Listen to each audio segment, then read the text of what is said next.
Thank you. And if everyone is able to have their cameras on.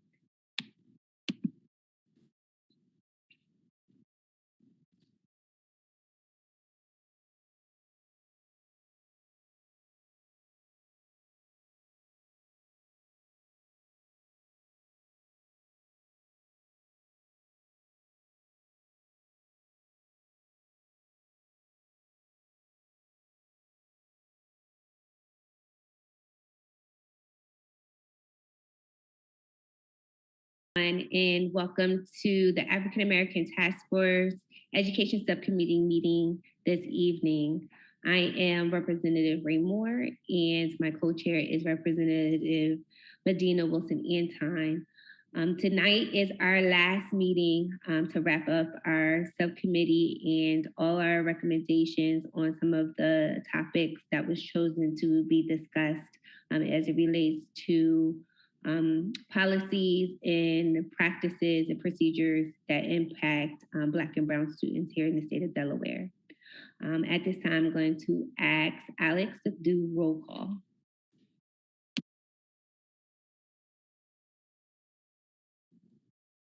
Representative Moore. Present. Representative Wilson-Antine. Present. Dr. Aloyes. Tiffany Savage. Kyrie Bay. Simone Philpotts. Gloria Ho. Present. Amanda Holman. Present. Leslie Footman. Jamie Bailey.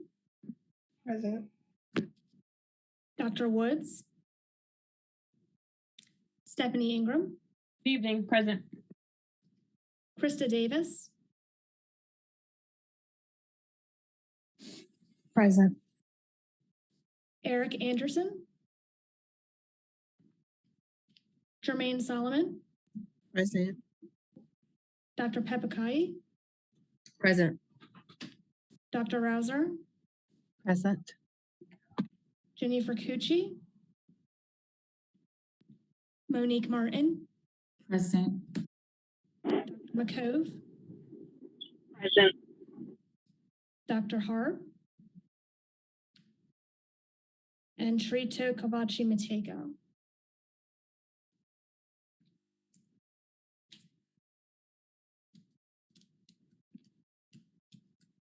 All right, We're present, and we have a quorum. All right, thank you, Alex. If everyone could go ahead and review the meeting minutes from last month. If you approve, can someone make a motion to accept the minutes of the last meeting held on February 24th? That needs to be changed to 2022.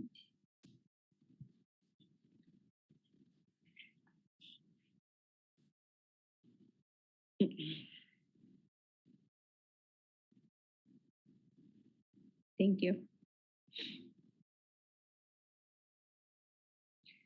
I'm gonna take silence for reading. So I give everybody a couple of like a minute or so to just review the minutes.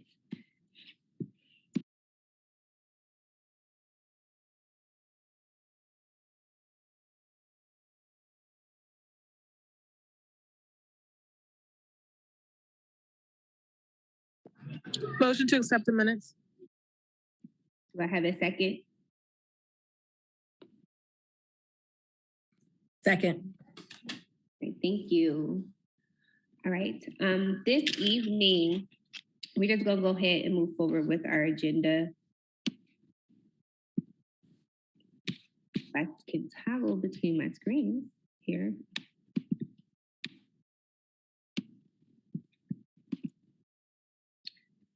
Okay, so this evening's agenda, we are going to have the presentation on teacher diversity, and we're going to go through their recommendations as well, and then we're going to have a vote. And then after that work group present, we're going to hear the presentation of school to prison pipeline and consider their recommendations and vote on the recommendations.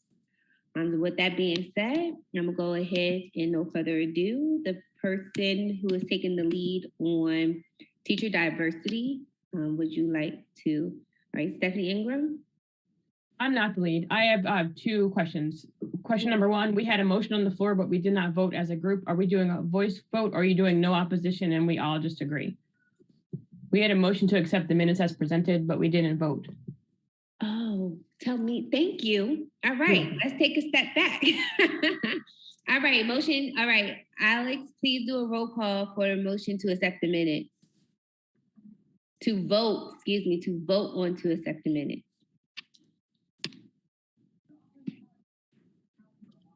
Okay, Representative Moore, Yes.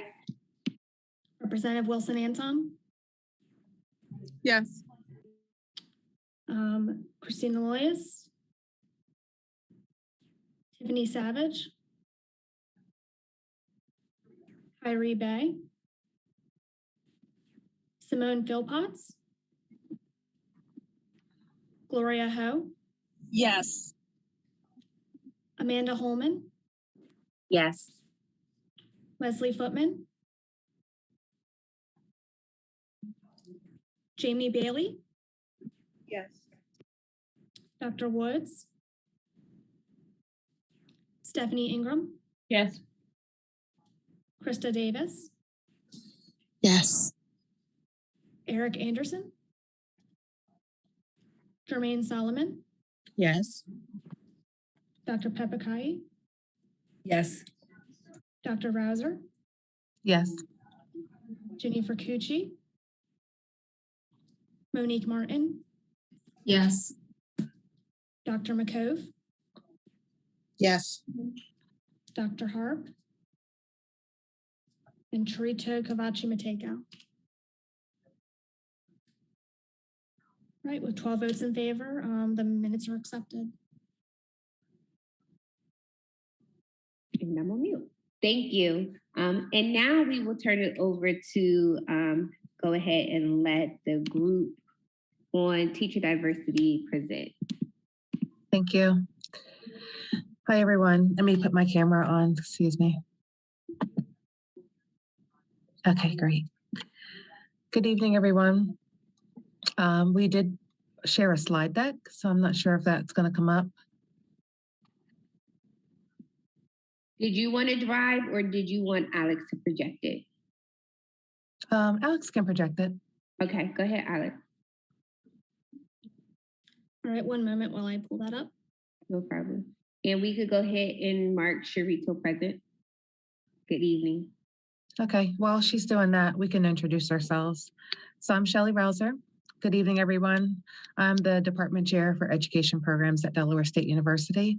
And I'll have Charito, Stephanie, and Sharon introduce themselves. We're going to present to you our recommendations around preparing, recruiting, and retaining diverse teachers.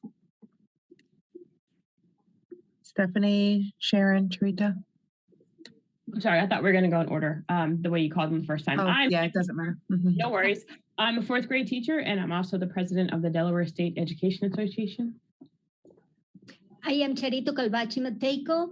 I am a restorative justice practitioner and executive director of Latino Initiative on Restorative Justice, and I'm greeting you from Ecuador. Good evening, Sharon Pepakai, Assistant Superintendent, Appaquidamink School District. Great. Okay, so we have a brief slide deck where we will share with you a bit about our research in this area and our recommendations. What you will see is where we will start by sharing some of the statistics in Delaware specifically to make the case for why this is an urgent area for focus.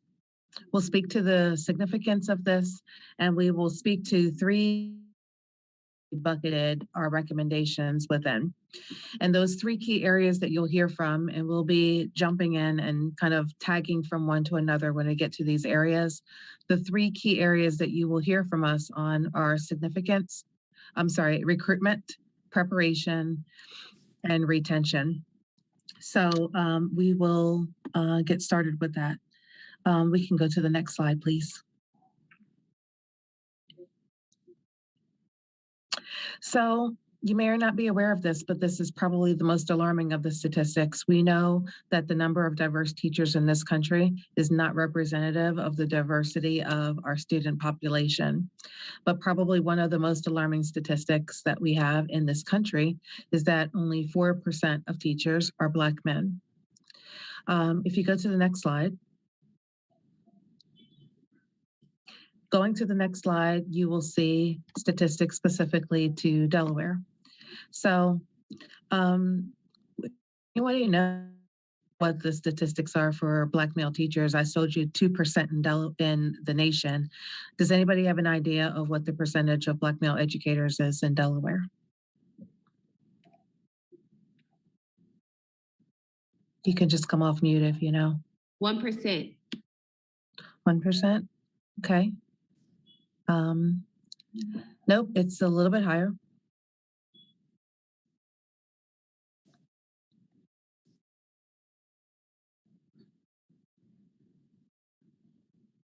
Okay, I gave my teacher wait time. It's 4%. So the nation is at 2% of teachers that are Black men, and in Delaware, we are roughly at 4%. And most experts agree that all students benefit from regular exposure to diverse teachers, to Black teachers. When present in schools, they are also often perceived as the most approachable and voted on the most popular among students from all backgrounds. Still, in class popularity contests, many experts assert that it's a matter of educational equity or the lack thereof, as is the case.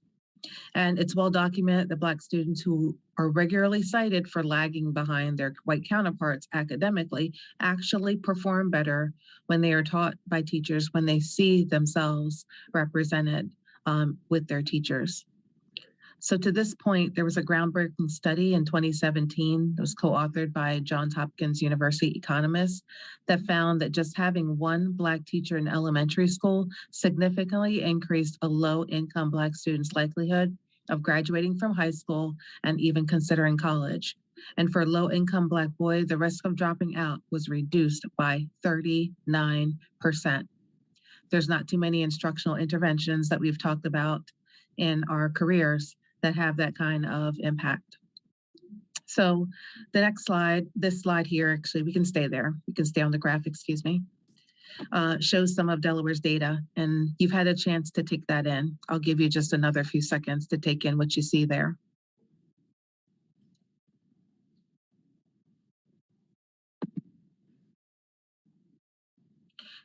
So in Delaware, during the 2021 school year, 82% of the teachers were white, while 18% of the teachers and 57% of students were non-white. Just 23% of the workforce are male, 78% are female, and Delaware's data also shows that 4% are Black teachers, as I mentioned before, compared to the 2% statistic that we know is true of the country. That reveals that there's much work to do. Only 12% of Delaware teachers are Black and 4% Hispanic. But during the same period, there were 30% and 18% respectively amongst Delaware students.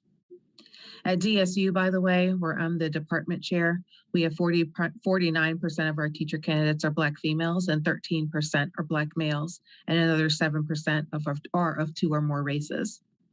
It's important to diversify the educator workforce for many reasons, not the least of which is that all students should experience an education with a diverse group of teachers. The education that students experience should be as diverse as the world they live in.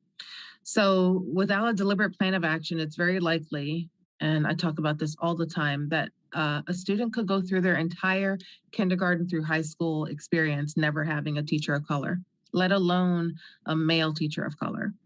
So this is important. There's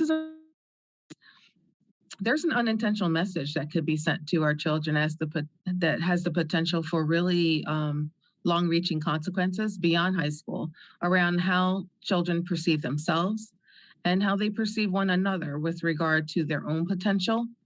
And I'll take it a step further with regard who can serve in positions of intellectual power.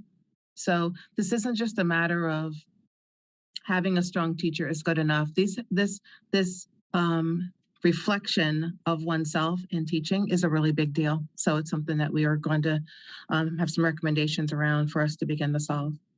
A study by the Institute of Labor Economics focused on the impact of having Black teachers in North Carolina classrooms. I spoke to this study, particularly in early grades, and the findings revealed that the risk of dropping out decreased by 29% for Black students who at least had one Black teacher in grades 3 to 5. And of course, as I mentioned earlier, the risk decreased by 39% for low-income males, and Black students' likelihood of pursuing higher education increased. Research has also shown that teachers of color hold higher expectations for students of color and are more likely to refer students of color into gifted and talented programs, and less likely to refer them into suspension and special education. And we have resources that go along with that. The diversification of the teacher pipeline and workforce also has a direct link to the diversification of subsequent leadership pipeline. And that's also equally important to our education system. So we can talk about teachers, but the point we also have to make is that education leaders come from the classroom more often than not. When we talk about diversifying teachers, we're also talking about making the leadership more diverse as well. So we can go to the next slide.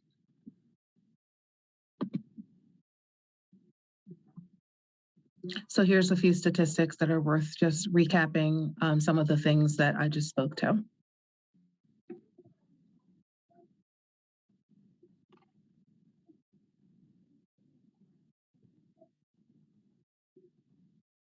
Okay, the next slide, we'll talk about the first bucket. We have 4 recommendations in this area. Again, we have 3 areas where we're making recommendations, and these areas are going to be aligned to the various levels of the recruitment retention pipeline. So we have recruitment, we have preparation, and then we have retention. So we go right along with that whole spectrum. So the 4 recommendations that we have for you under recruitment are that 1, we invest in middle school career exploration, many pathways, if you will. We all are familiar with high school pathways. And by investing in middle school career pathways, we can ignite interest in careers, particularly in education. High school is too late. I'll pause there for a second and speak to my own experience. When I was at the Department of Education, I was the director for curriculum instruction and professional development for 6 years. And in that position, my team, the curriculum team, visited schools throughout the state from elementary through high school. What we found is when we talked to elementary students, many times they were still an interest in teaching. But by the time they got to middle school, that interest in education started to wear away. So we have high school teacher pathways for sure, and that's a great investment that the state has made. But what we're suggesting is that conversations and support and encouragement around exploring education is happening more in middle school. That way, students are starting to have that, they're having that fire fed in middle school so that it doesn't squander away by the time they get to high school. When we would talk to students on those site visits and ask them about their career aspirations, many times we would hear education from diverse groups of students in elementary. By the time they got to middle school, we didn't hear that same interest from Black and Brown children. So that is our first recommendation. Our second recommendation around improving the experience of current teachers of color. This will make the profession more desirable for the next generation of teachers of color. So we refer to a report, If You Listen, We Will Stay, by the Education Trust. But we need to make sure that we are, number 1, listening to the experience of current teachers of color. And then we need to make sure that we're addressing those issues because our children are watching. And if they see discrepancies and if they hear, even from relatives and other people who are in the field of education, that it's not a place where they feel nurtured, if it's not a place that they feel like they can grow, if they feel like they're isolated, then that is going to be something that is going to translate to other generations. In fact, it's going to be something that discourages educators from encouraging those around them to even pursue the same field that they were so passionate to be a part of. So let's make sure that we pay attention to the culture and the current experience, and that's going to require listening. That's a recommendation to listen, really. There's no the actions should be dependent on the voices of those who are in the work. The third one is around creating culturally affirming cultures where students feel seen and a sense of belonging, and they see themselves returning to such a nurturing environment to pay it forward. If we have cultures where children feel unseen, where they don't see themselves reflected in the curriculum even, then why would you want to return to that? Why would you want to return to the place to work and spend your entire career in a place where you felt invisible? So we have to make sure that culturally affirming school cultures, and that's more than activities, that's about fundamentally making sure that that's a part of the fabric of a school curriculum and so many other aspects. And the final recommendation we have is investing in grow your own programs to leverage teacher pathways, and then provide scholarships that help students continue to earn their degree and certification to teach, and having some parameters of the scholarship that allow them to come back and serve in Delaware schools. So those are our 4 recommendations with regard to recruitment. And following the flow of our other meetings, I guess we'll continue on to preparation, and then we'll take questions at the end of it. So I'll turn things over to Stephanie to talk about preparation recommendations. Thank you so much. So our first recommendation would be for us to revisit the practice and practice to expectations. And we're asking that other indicators be added to allow educators to show their content knowledge proficiency to prevent the praxis from becoming a barrier for which our aspiring educators are unable to join the profession. So one statistic that I was given was that 46% of elementary education majors were unable to pass the praxis the first time. We do know that there are a lot of our aspiring educators who might have anxiety over standardized testing. We also know that standardized testing is not often an equal way for educators of color to show their knowledge. So we're looking to have the praxis be revised, the regulations around practice to be revised to show other ways for folks to show that they have earned and have internalized content knowledge. We're also looking, my screen is blocked here, so I have mine out of order. So let me scoot down here. Consider incentives to residency participation. So we were talking about teacher residency. If you go to the next slide, part of what we're asking for is for continued investments in our teacher residency programs that would provide our aspiring educators the opportunity to work alongside an experienced mentor for a year. Based on medical residencies, our teacher residencies provide a pathway for educators to obtain their certification that's grounded in clinical training. So the aspiring educator is working one-on-one with the mentor educator for a year. So they're able to have that extreme classroom education. We know that these residency programs often have specific goals around recruitment of educators of color to diversify the teacher workforce, and also to attract and hire educators who are specialized in some of those areas where we find to be shortages, such as math, science, special education, and bilingual education. So we also know nationwide in 2015, 45% of the teacher residents were people of color, which is good because then they are also asked to sign on and stay with those districts in which they worked for at least 3 years. And I think Shelley spoke to offering them scholarships and retention promotions if they do stay. Studies have shown that residency programs often do keep the retention rates pretty high. 80% to 90% of those aspiring educators stay in the same district after 3 years, and those same 70 to 80% of those educators after 5 years. Delaware is working very hard to continue their partnership grants that they've been offering to districts to provide stipends for aspiring educators to be able to participate in this year-long residency. Delaware is also committed asking them, like I said, to commit to teaching for at least 3 years in the district in which they were doing their residency.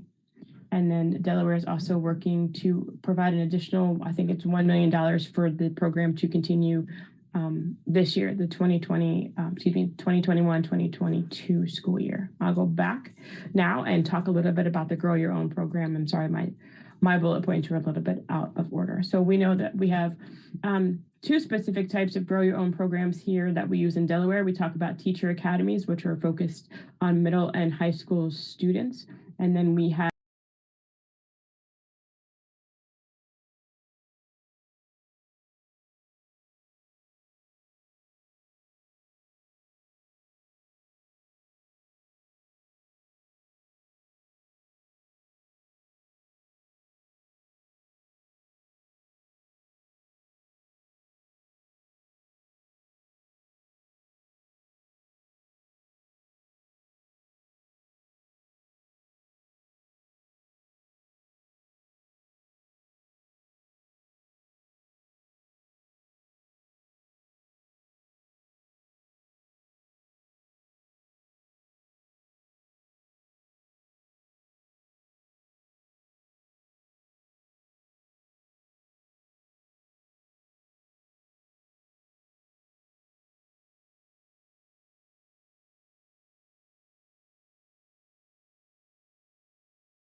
the committee. We're going to go to public comments, but just if there is any, and then that way we can go from, if there's no public comments, we can go dive right into voting on the recommendations one by one. So the first recommendation is based on recruitment. Given that there's no questions from the committee in regards to these recommendations, we'll go ahead and open up for public comment. Stephanie? I just wanted to work to Gloria's suggestion. Can we just change teachers to educators in all of the recommendations so that it includes everyone that Gloria has spoken about and it just covers all educators, full stop, please? I think we can do that for most of them. I think we'll find that some of them won't be relevant, like for example, Stephanie with pathways. But I think we can generally do that. I agree. I think that would be a good upgrade to the recommendations. It'd also be helpful in middle school, like when we talk about exploring pathways, it'd be great for students to also see the various aspects of education, not just think about education as teaching, because there might be things about teaching education that they're interested in, but they don't want to be in a classroom. So I think that would be helpful too. All right, Alex, can you make a note that for specifics, when we go to do the minutes and provide the recommendations for final reporting of the committee, that we add in educators as it fits into the language? Yes, it will be noted.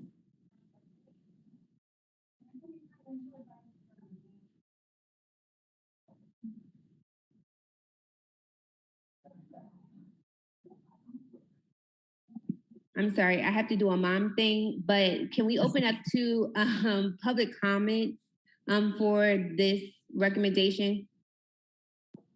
Excuse me, for the recommendations. So we do not currently have any members of the public here for public comment. Okay, so we're gonna go ahead and move forward with a motion to accept this recommendation. So we could do each one. So this is 4 recommendations under recruitment, correct? It is, yeah. And if you guys want to, we could, I don't know if you're comfortable with voting for them together. I guess we have about 12, so we might want to group them by buckets. By topic? Okay. So the first one is on recruitment. Everybody I'll give everyone a minute to go back over the language that is on the screen. If everyone is good, we'll go ahead and do final questions or comments or suggestions of updating language. Then we'll do a vote on accepting all 4 of these recommendations for recruitment for teacher diversity.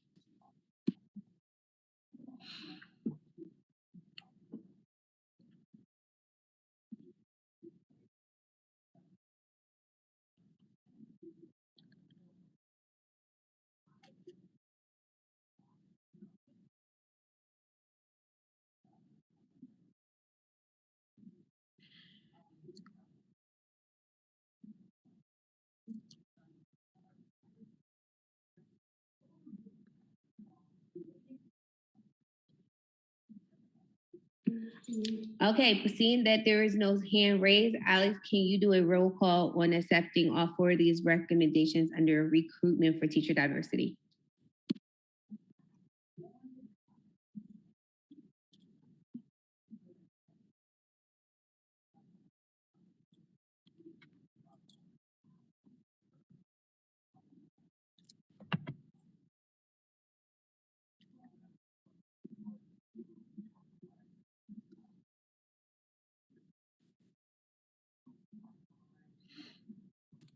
Representative Moore, Yes. Representative Wilson Anton,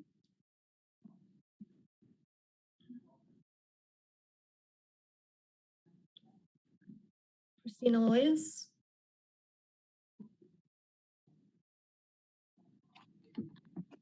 Tiffany Savage, Kyrie Bay, Simone Philpotts, Gloria Ho, Yes. Amanda Holman, Yes. Leslie Footman, Jamie Bailey,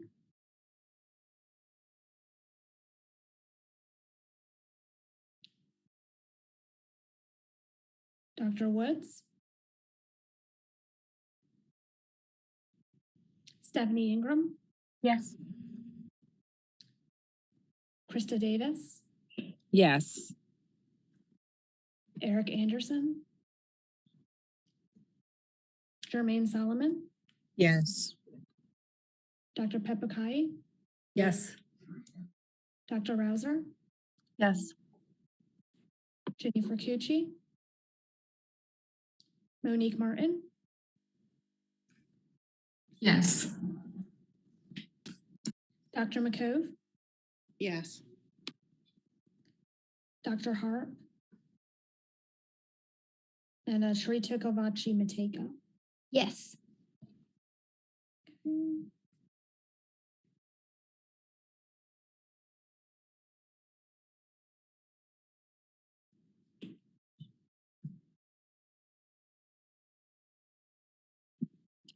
I think that's 12. I'm counting 1, 2, 3. I'm counting 11 votes in favor. I'm not sure if somebody didn't vote or they were muted. Jamie Bailey, computer disconnected. She just texted if I would vote yes for her, if that's okay. Her computer disconnected from the internet and it is reloading and reconnecting. Okay. Representative Wilson Anti. I don't know what the rules are. Is it normally, can someone vote for someone else? I mean, I'm here to say okay, but. She should be back on shortly, I hope. Maybe we can ask her once hopefully her computer reconnects. Maybe she can email you from her phone and be able to have that count as a written record of her vote. Yes, or she could text me, have a record of vote. Okay.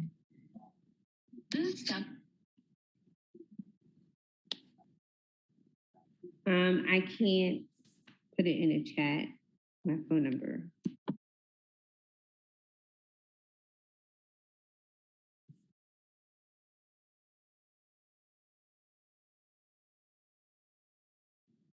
We could always table the vote and come back when she's able to rejoin, if that's something you'd like to do. Okay, that's good. Yeah. Last call for Representative Wilson Anti.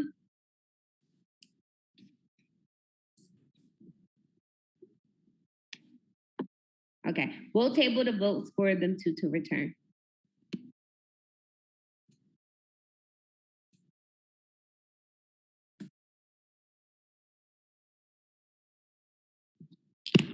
All right, moving on to the next set of recommendations given by the work group. Do we want to go to the next agenda item since we're going to have the same scenario? That is correct. All right. Yeah. Okay, it's late in the day. We're all fired up. I do apologize if I seem a little off. I had to rush home from session. We get it. Mm-hmm. And you look fabulous. Thank you. That's all it's about, right? Just fake it till we make it. Yes, that is the unfortunate clause we go to as an affirmation some days. All right, here we go. Jamie Bailey is back. Sorry, I vote yes. I'm having technical difficulties, so I'm zoomed in from my phone. No problem. All right, and I think that's quorum, Alex. Yes, with Jamie Bailey's vote, we have 12 in favor, and that is a quorum to accept those recommendations. All right. On our way. Okay. All right. Go back to the next bucket of topic of recommendations.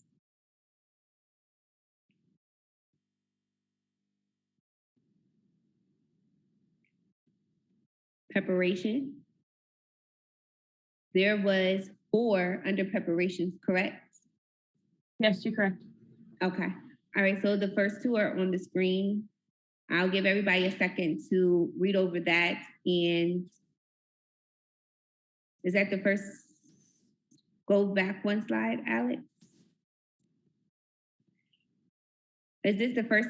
Was this the first slide for preparation? This Yes, is the that's first correct. slide. Okay, so we'll give everybody a few minutes to review the 2 recommendations on the screen, and then we'll go to the second slide.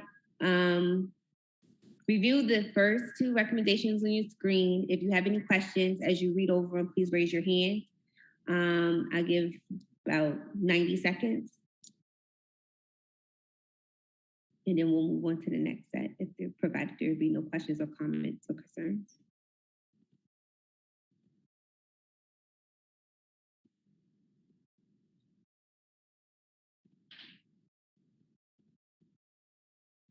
Just for public record, can someone explain the difference between a certificate and certified?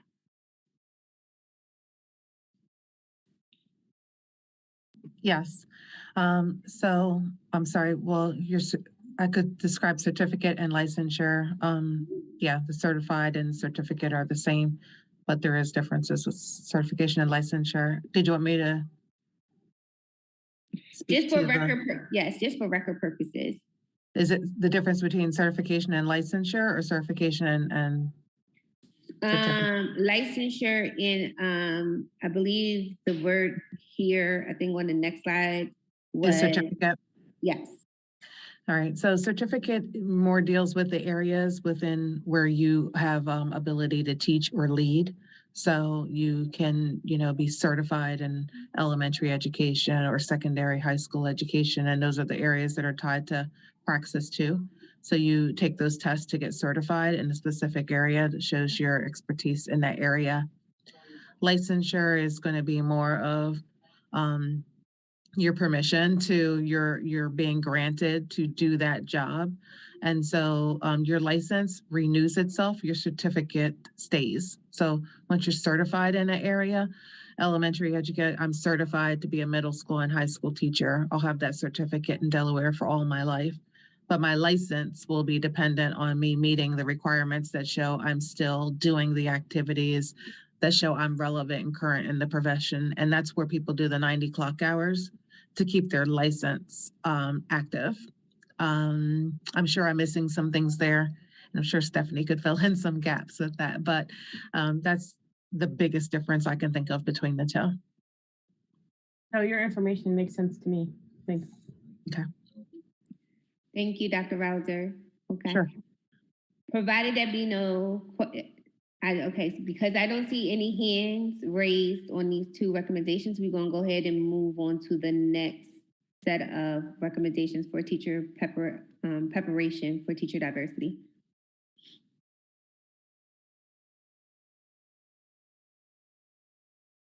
And I just want to acknowledge I am a middle school teacher, and right now none of my middle school students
the strongest recommendation there, but it is something that at least acknowledges you did something different, and here's how we're thinking about something different for you in your first year.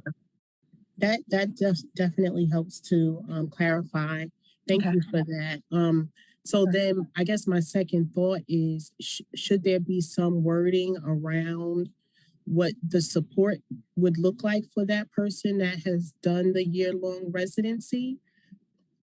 Meaning, so they might not necessarily do the mentoring program in the traditional sense, right? In the traditional way, but would they not have support at all? Because when I think of the mentoring, that's kind of what I'm thinking about. And I understand what you're saying, right? With some of those other components, but what about the supports, you know, that a first year teacher would need, whether they went through the year-long residency or not? Is there space for that? Or, and again, a lot of this is just me asking questions because it's been a really long time, you know, and mine looked the more traditional way, you know what I mean, with that mentoring and supports and all that kind of stuff, because I did not have a year-long residency. I'm assuming that, just like Shelley spoke, they would skip year one. So this year-long residency would be in lieu of year one, but they would be assigned in their first year as like a year two, and still have a mentor, because you still have to do the traditional, you know, the other year, what is it, 3 or 4? I'm sorry, I forget. Thank you. It's 4, Shelley said, that you would have to do. They would be expected to do those years. They would just, this first year, it would be kind of like a swap. Okay, perfect. Thank you so much for clarifying, both of you. And the part about full-time teacher pay is a lot out of the norm, but you know, at the end of the day, if we have teachers who are, I mean, I'll just speak to Delaware State, you're increasingly getting requests for teachers to shift into substitute or full-time teaching positions, or, you know, long-term sub positions, I'll say, during their residency experience. And I think some students need to have that mentor traditional residency experience, but there are some students who students have all different types of backgrounds once they get to that capstone year. Some of them have been full-time subs already before they do the residency.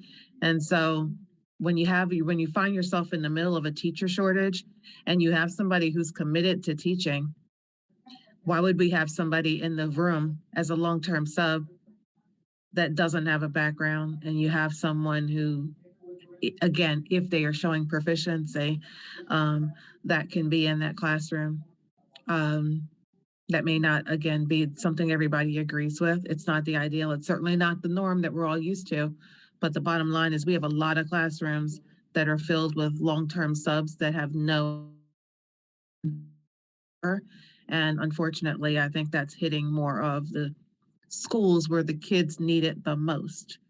So it's something we're gonna have to wrestle with. If it's not here, it's gonna definitely be something we're gonna have to wrestle with in the near future. We're talking about that at Del State a lot.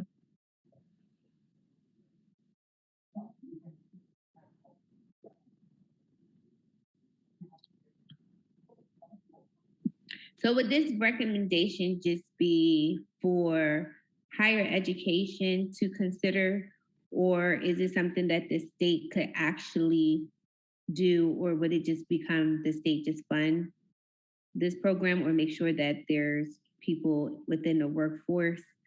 This is more district focused, I would say. Jamie has her hand up too.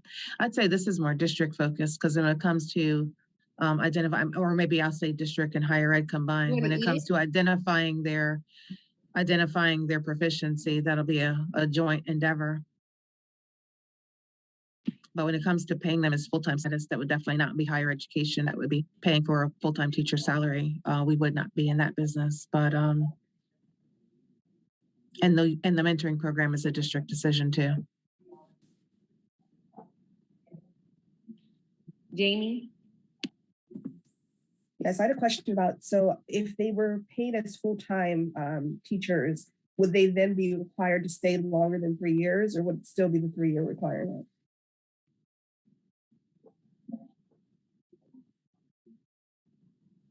You know, I guess that would be up to the individual districts to decide. I'm not quite sure how that would I didn't really think that out. I'm not quite sure how that would work itself out.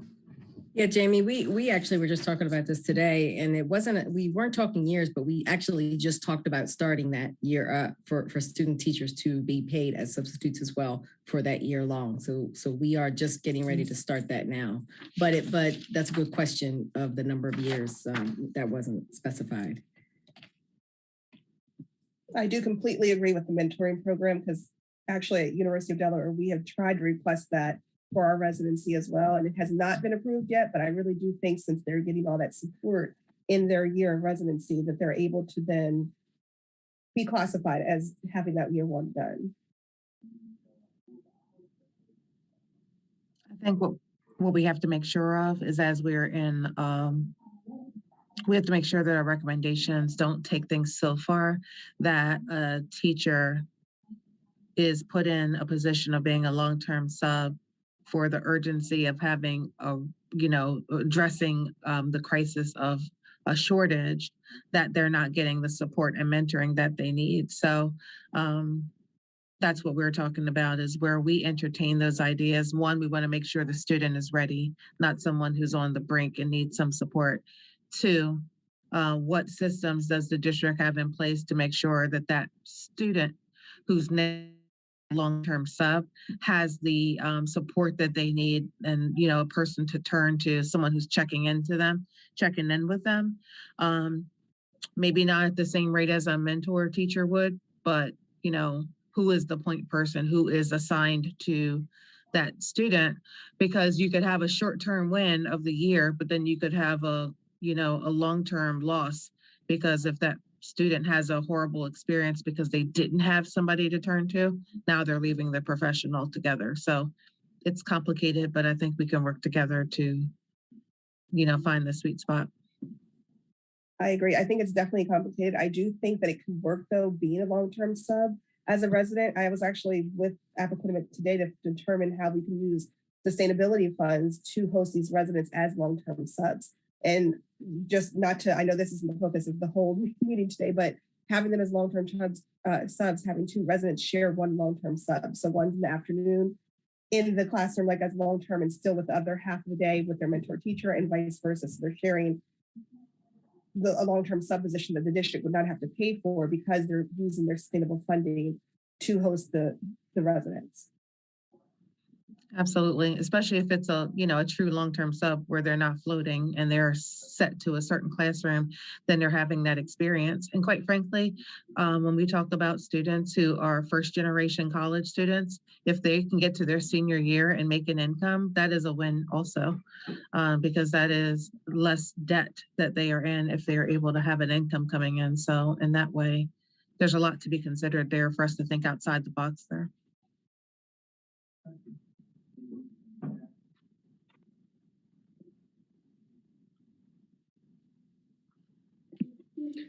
Amanda has her hand up. Well, I guess I have a question and then a statement depending on the answer. So with the regular student teaching now, it's been some time for me. Is there funds that regular student teachers get? Nothing. It's just an unpaid internship for regular student teaching. Always has been, to my knowledge, and it still is, unless you're in a year-long residency.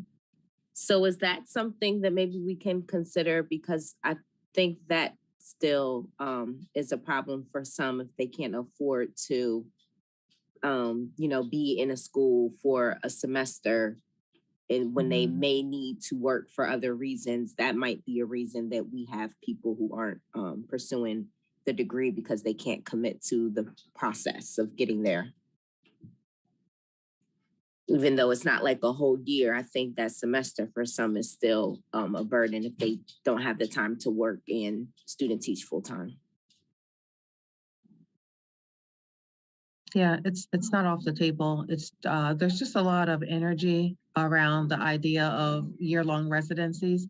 And so we see that people would probably be willing to invest in that year-long person, but it's not off the table what you're suggesting at all. We didn't think of that because there's just so much energy around the value of a year-long residency, and state dollars have been put toward it as well. So it seemed like something that was low hanging because there's already been such energy with districts, with higher ed and the legislature around year-long residencies. So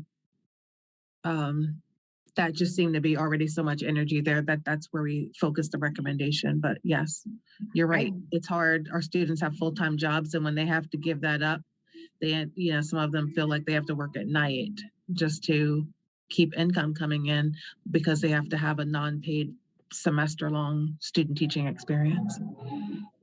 So I guess I would offer, is it better to the point of the year-long residency and to Amanda's point, should there be a more push to expand the teacher residency program? Because I know it's still being, we voted last year, I believe, to expand, to extend the pilot program for Red Clay teacher residency program, but also, so now it would be, should we be advocating for other districts, like for all districts to have a program, a teacher residency program so we can start coming away from just student teaching? To the degree that the budget's aligned to it, because you have to, if you have, to Amanda's point, people who are saying like a semester is hard to not be paid. So it depends on how you're defining residency. If you're defining it as a paid residency, maybe, yeah. But if it's a non-paid residency, now we're just doubling up the amount of time that we're asking teachers and take a first generation college student to now spend an entire year unpaid is really difficult. And you're going to lose people because they're going to go into work and feed their families before they give up a year of pay. So it's as much as we can make the investment in it. I don't think anybody disagrees with the concept of it, but the long-term substitute piece, if it's structured the right way, is actually a sustainability strategy. And I'm not sure who said that. Stephanie may have, but someone mentioned that it's a sustainability. Jamie, I think you did, piece, because you have a need and money that would have been spent anyway, as opposed to us constantly trying to figure out how we can find enough state money. I mean, even our grants are not covering the need for year-long residents right now.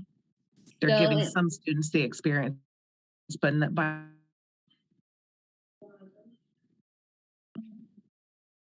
as of yesterday, it was voted at committee that we're giving districts monies for substitute teachers.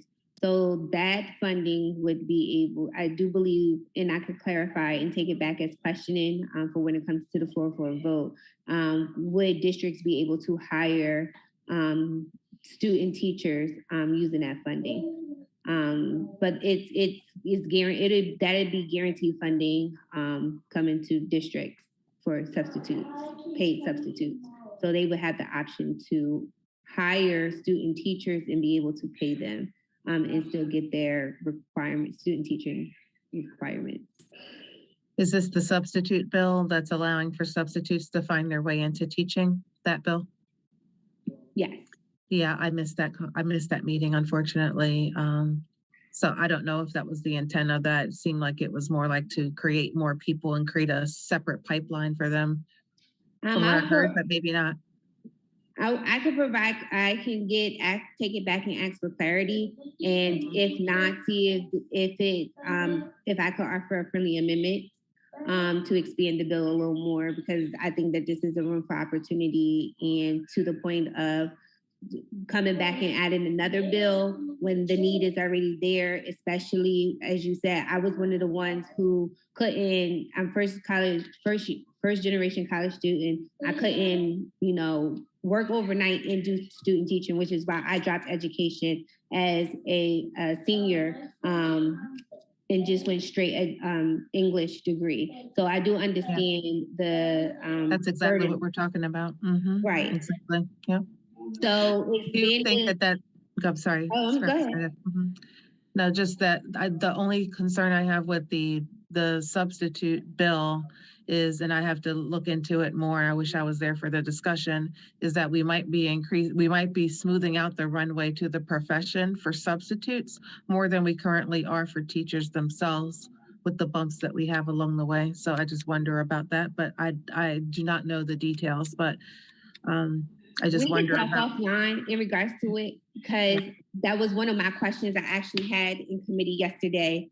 Again, to really start to understand how we're pipelining people and more people into the workforce, given that a lot of the workforce is dropping out due to, you know, the strenuous conditions that has been placed on them over the last 2 years. So I'm happy to talk offline to see exactly what we can do. I know that DSEA, Stephanie was a champion of the bill. So if we could get together to just see how we can expand it a little bit to address both ends, if there's opportunity to do so with the bill sponsor.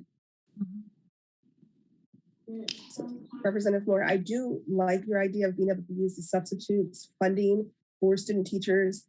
And I think that will fix the issue for substituting. But then when it comes to, like, I think it's a Band-Aid, because then when it comes to retaining them for 3 years after, like, I don't know if we'd be able to attach that same incentive, like requirement to the substitute teaching position. If that would be a possibility that you can talk to with, when you take it back to committee, that would be great to find out.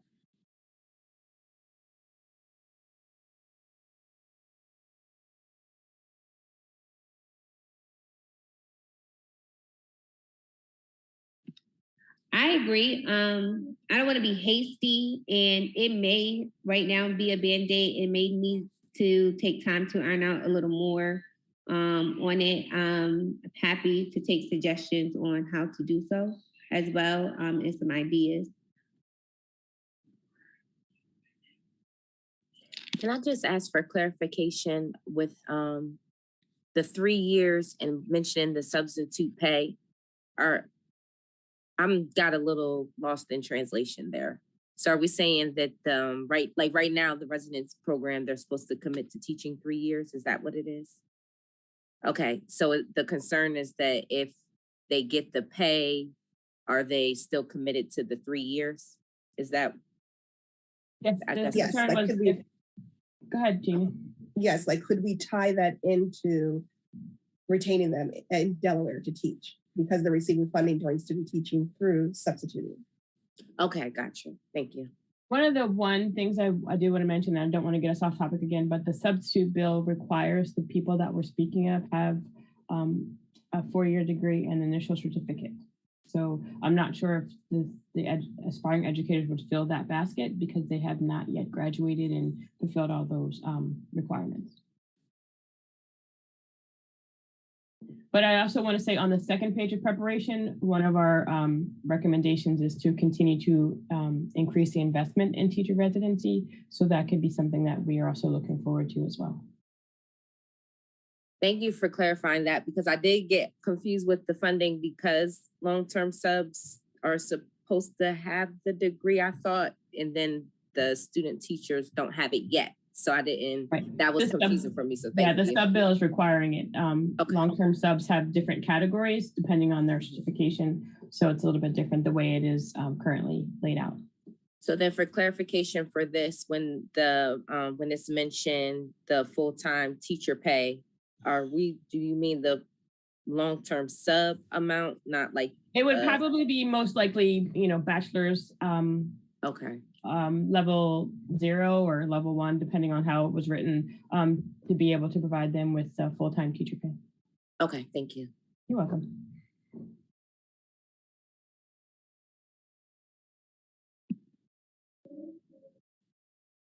Any other questions, comments, or concerns on teacher preparation as it relates to teacher diversity? Monique? Yes, I had a couple of questions, but I kept forgetting. But I do remember this one. And some of them may have been answered already. So if this has been answered, please forgive me.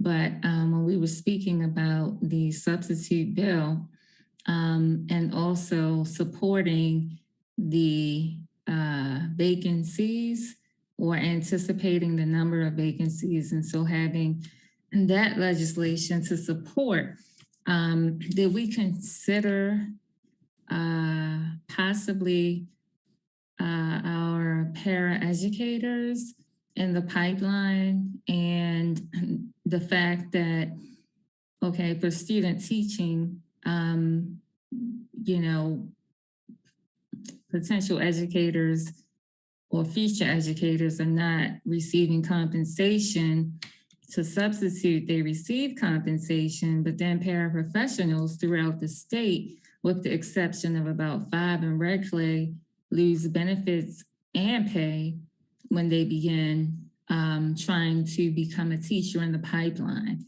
And so other states, particularly Mississippi and some other states, but Mississippi was more like an exemplar when it came to grow your own and removing some of the barriers for our para professionals. Just wondering if that was delved into, because they usually, and help me if I'm wrong, but they are required to have a 4-year degree. And so many of them meet the criteria for taking advantage of opportunities to become a teacher. But we haven't prioritized their growth and development to ensure that they're able to access the opportunity. So have we thought about them? Are they a group that we're missing, or should we also consider them in a formal way? I think we'd have to formalize language, but I think I also want to wait. I know that there are some districts with MOUs specifically to allow their paraprofessionals to obtain the additional support they would need without having to lose their job to fulfill the requirements. Those MOUs are being hashed out, and I didn't want to bring that into the space formally because they're not done yet. But it is something that we could, once we approve these, we could approve them, pending. We could approve them conditionally, saying that once these more formal documents have been drawn out and they are workable, we could roll them back into our recommendations. I definitely don't want to lose them. But part of that grow your own was kind of a big wide umbrella of what could be done for paras. And so Monique, since the MOU is not complete and hasn't had all the kinks worked out yet, I wanted to wait before we put that in there. But I imagine that your idea is under the umbrella of the grow your own, where they're attracting and asking and supporting those paras who don't quite have everything they need, but the district will be able to give them the support to provide them what they need without having them to also lose their income at the same time. Does that make sense? I'm sorry. Yeah, it does. And thank you for answering that. I'm glad that question came out as a question. I mean, that you can interpret what I was trying to articulate. Thank you. Yes, after we've been together since 10 o'clock this morning. Yes.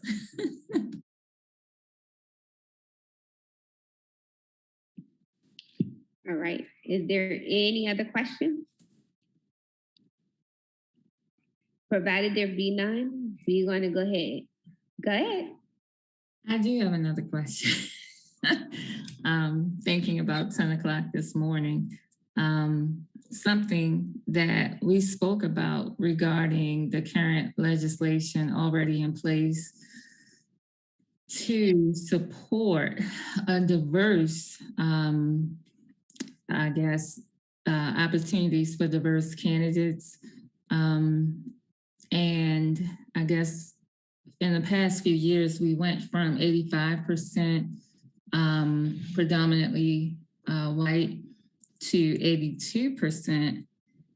So we've done a little bit better, and we can do even better if we retain people. But I'm thinking about the legislation that we already have. If there's some way that we can defer to it, reference it, or incorporate it so that people will understand it already exists and it is a requirement for districts to, prioritize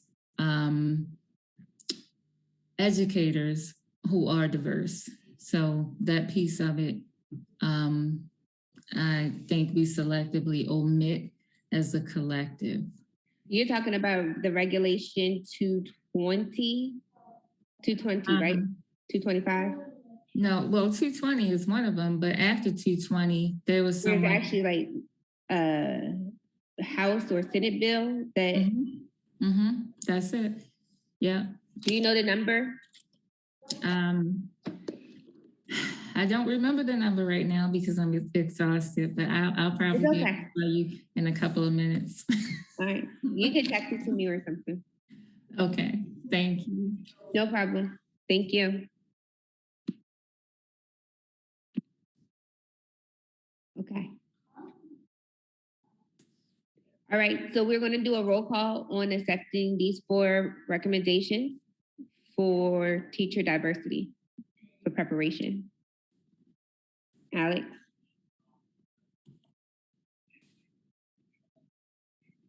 Okay, should we check for public comment first or? We did public comment for the general recommendations overall. Right, so start the roll call. Representative Moore? Yes. Representative Wilson Anton? Yes. Christina Loyes? Tiffany Savage? Kyrie Bay? Simone Philpotts? Gloria Ho?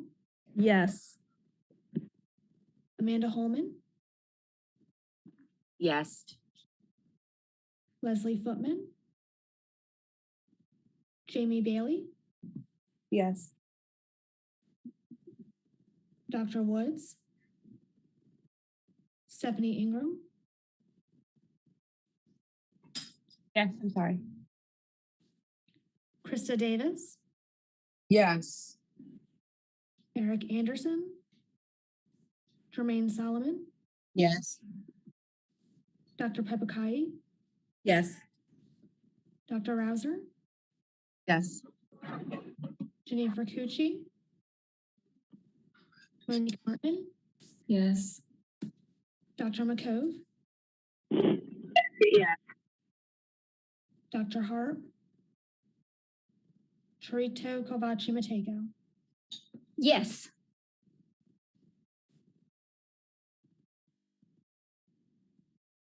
We have 13 votes in favor, so it passes.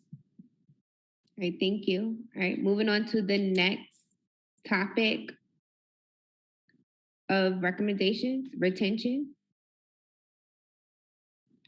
Any questions, comments, or concerns on this one?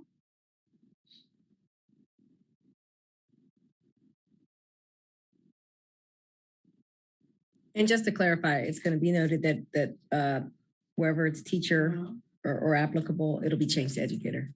Yes.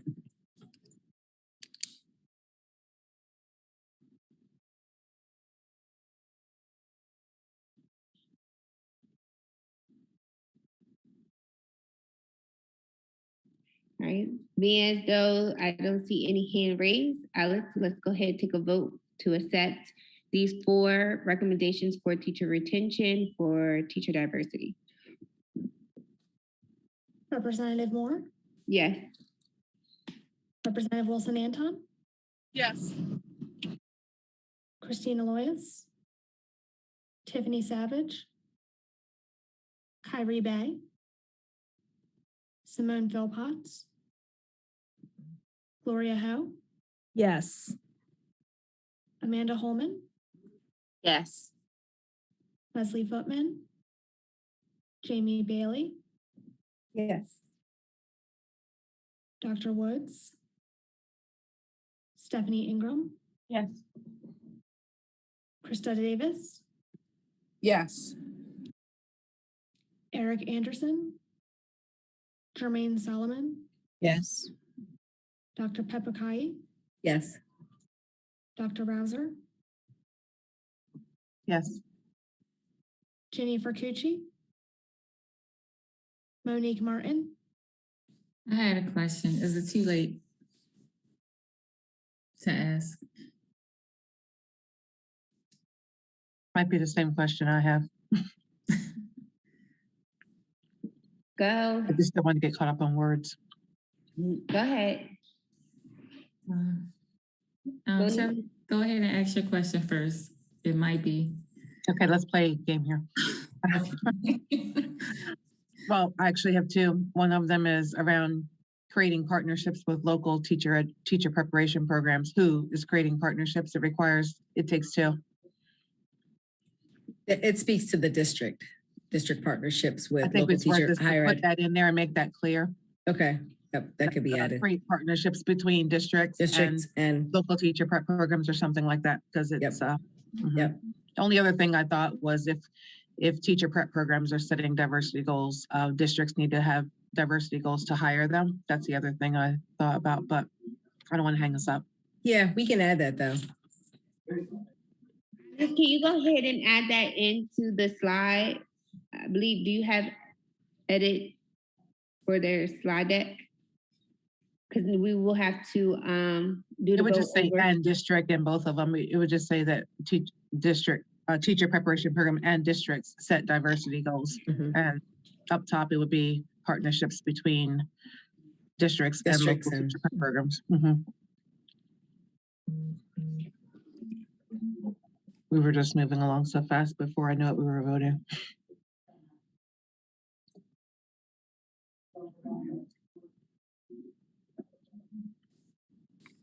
So my first question was about the create partnerships with local teacher preparation programs. I think I'm missing the intent. I don't want to make any assumptions. Like there could be several outcomes, and I know the focus is retention, but can you explicitly say that so I can understand the impact of the statement? So it's both district and teacher prep programs having that kind of symbiotic relationship. And so I think if we put having common goals, which really speak to that fourth, so we could almost collapse the first one and the fourth one. So I think school district and local teacher prep programs creating partnerships where there are common diversity goals and reporting out on annual progress. Common diversity goals to do what? Retain? Correct. Retain educators. Okay. And if it's districts with local teacher preparation programs, is the union excluded? Or I'm just wondering about the retention piece when I think about holistically supporting educators, I guess.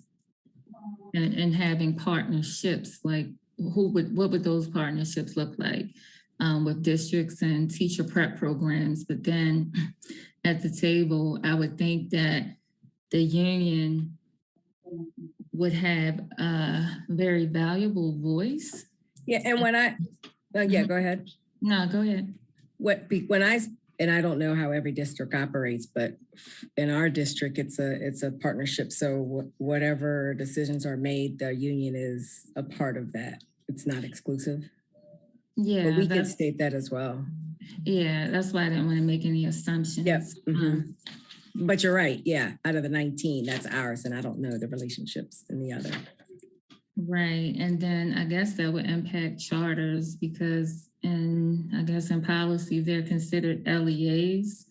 But the union, it's a different relationship. So I'm just thinking about how to accommodate that with the language, but it's just a thought. And then reform personnel policies that hurt teachers of color.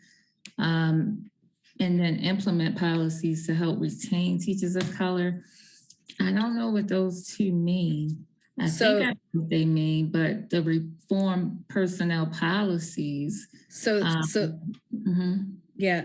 one was speaking to seniority in a district that, districts based on seniority, the ones that have the most senior years are kept, and the ones who don't are left. And so in recent years with teachers of color being hired, then they're usually the first to get laid off. Can we explicitly say something to that effect? Because I'm thinking about, you know, someone reading it, for instance, me through an equity lens, there could be unintentional consequences to another demographic. But if it's to reform policy, so to speak, for retention of diverse candidates, then teachers of color don't represent all of the dimensions of diversity. So I was wondering, like, is it just teachers of color, or is it male teachers? You know, because they have invisible taxes, especially Black males, thinking about getting the behavior issues and not receiving adequate supports or being thought of as a new teacher in the event of them being a new teacher. So some policies or lack thereof actually hurt male teachers. And then I'm thinking about the linguistically diverse population. So is it just teachers of color, or is it teachers who represent dimensions of diversity? So for this recommendation, which was quoted from the source, it had teachers of color, but we could change it since our overarching topic is educator diversity. We could just have educators, diverse educators. Okay. And personnel policies are excluding state policies. Is district personnel policies? District personnel. Okay, so implement policies to help retain. The next one, I'm thinking, which policies are we speaking of? State policies, local policies, board policies, you know? Yes, this bullet speaks to district policies. Okay. Can it just be incorporated somewhere? Because it's kind of vague. Okay. Yeah, yep. Thank you. And I don't know who's the one that's changing the words, but in that first bullet, to add district partnerships.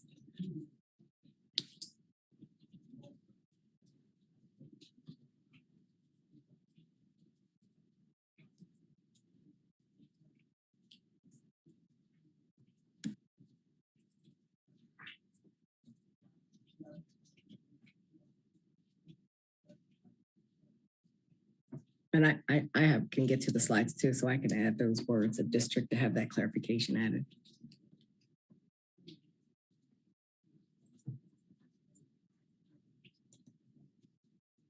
I know Amanda had her hand up, but I just have one more question. The impact, create district partnerships with local teacher preparation programs. Am I assuming that it's to retain teachers or to retain diverse educators, or I'm just trying to figure out what the outcome of those actions or a particular action would be specifically to each one? Yeah, and all four of these bullets speak to the retention of diverse educators.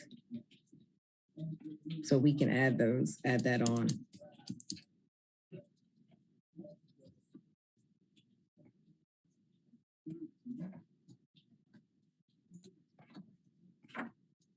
I know Representative Ray is going to get me, Representative Ray Moore. No, it's good to have that clarity. And I really think it's the timing, because the meetings are so late, and you know our day starts at like 7, and so 4:45 here, 4:45. I know, yeah. I get up at 4, but my meetings start at 7. So this is what these meetings are intended for. It's just I just feel like I need to apologize one more time, because our time was cut short. The calendar was cut short due to personnel issues on the back end. So we have to squeeze everything in. And tonight is our final meeting. So if everyone could just hold tight and bear with us, at least you can get your Thursday evenings back once a month. So we can just bear with everybody in their time this evening. I will also, after this, have everybody to take a break and if you anything like me, you didn't eat dinner yet. And you might need some energy to do the next segment of the meeting.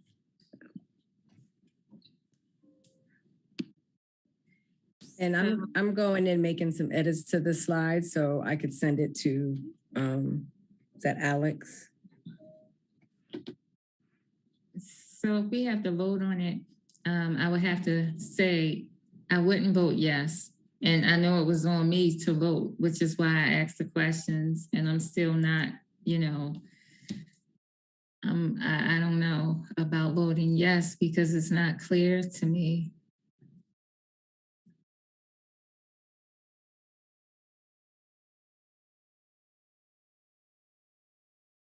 Even with your changes that is being edited in is still unclear. So how do we make it clear? Were all the changes incorporated already, or are we gonna? I'm typing, yep, I'm typing right now, yep. So she's gonna send it to Alex to project. So if everybody want to take 5, so Dr. Pevkai don't feel under pressure of typing and everybody looking, we take a bathroom break and then have everyone to come back so we can take a vote. That way it gives Alex a chance to project the changes too.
it on record?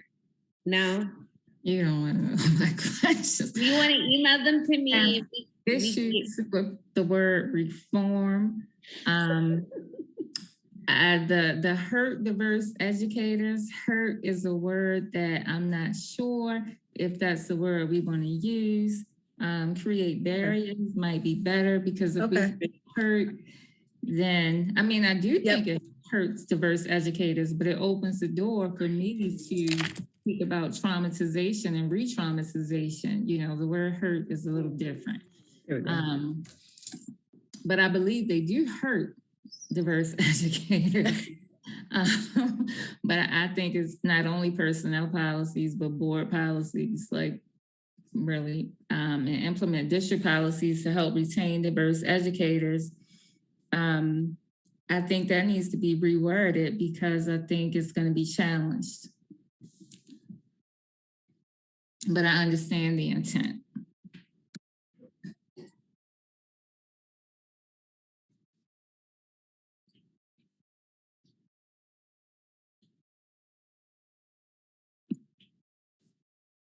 Would the word initiatives instead of policies sound no? Hard no. No, because initiative, I mean, policies is the right word, you know, but it's just a matter of the level of policy, you know. Personnel policy, some school administrators think they control personnel policy, and depending on the board policy, some districts require personnel policy to be prescribed by HR, whereas some others may require personnel policies to also be refined by individual schools with the employee handbook. So it all depends on how the policies will be implemented. It can mean different things in different districts. And then also comparing it to what the collective bargaining agreement considers as policies regarding personnel policies, if it's the district or what. And I don't have all that language privy to do a crosswalk.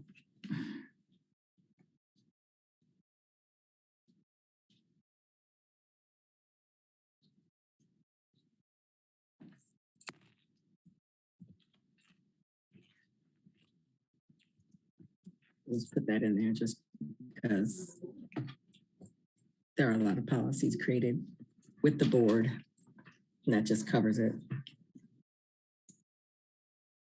And then diagnostically taking into account these state policies that already exist, but that implement district and or board policies to help retain diverse educators, adhering to state policies already in place or something, just so the expectation is not that the board or the district has to reinvent the wheel, because they may not have a policy to implement. And so the default would be the state policy regarding retention of diverse educators.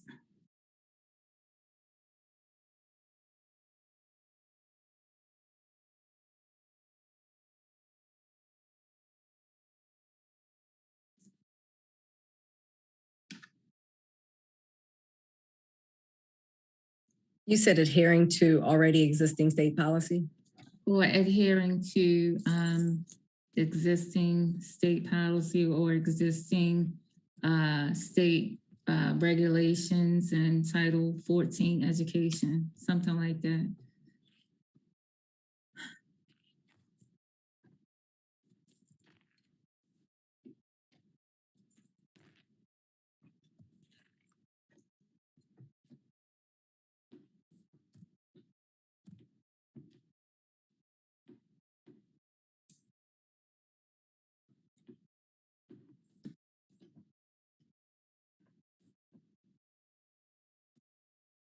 I'm not asking any more questions because I really think that everyone is just silently hating me right now because I forgot that we have another. Now we got to get it right. So, it's so important to this line of work for us to have any type of that energy going around. We love you and your questions. I appreciate your grace. I'm not sure if I believe it, but I'll take it. Thank you. It's better to have it in there now.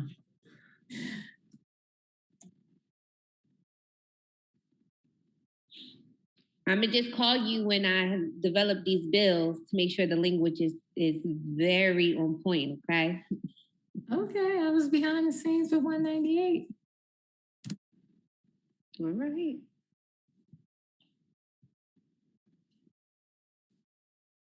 Okay, if we could have everyone to come back now. I feel like a Zoom teacher again. Okay, we will have to recall the votes and do it all over again, provided the changes that has been made. So as it relates to retention and teacher diversity, any last questions, comments, or concerns of what has been made as edits on the screen? Okay, provided that I don't see any hands, I guess, is everyone back? Yes?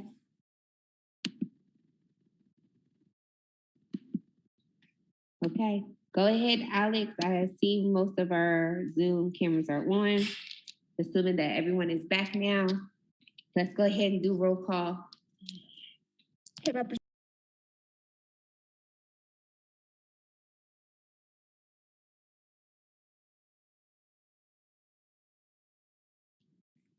Christina Loyes, Tiffany Savage, Kyrie Bay, Simone Philpotts, Gloria Ho, Yes. Amanda Holman, Yes. Leslie Footman, Jamie Bailey, Yes. Dr. Woods, Stephanie Ingram, Yes. Krista Davis,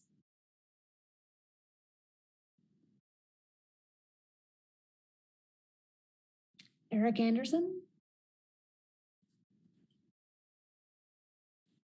Jermaine Solomon, Yes. Dr. Pepakai, Yes. Dr. Browser, Yes. Monique Martin, Yes. Dr. McCove, Yes. Dr. Hart, and Sharita Kavachi Mateko. Yes.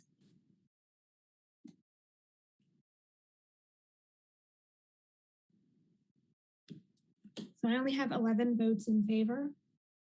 We do need one more.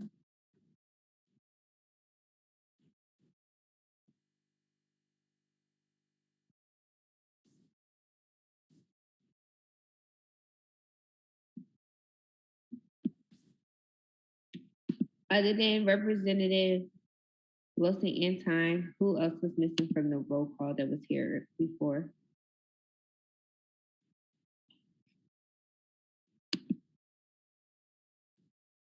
We had 13, we lost 2 people. I'm trying to figure out who was the. I also did not get a vote from Krista Davis.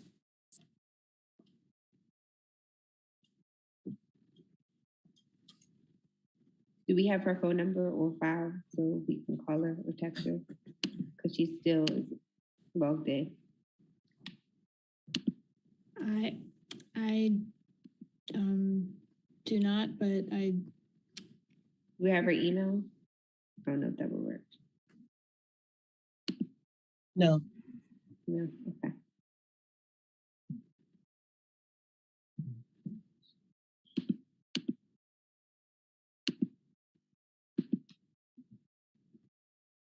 I'm like clicking the button to ask her to unmute or to start her video to see if we could ping her.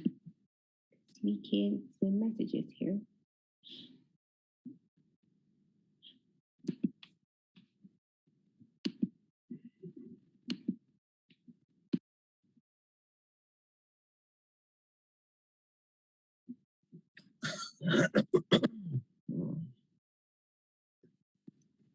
Hi, you guys. I'm sorry.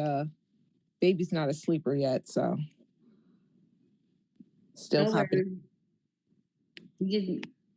It's okay. We just need your vote on the recommendations for teacher retention. Are these the ones that Ms. Martin was questioning? Yes, and these all have her edits on there. Give me 1 second.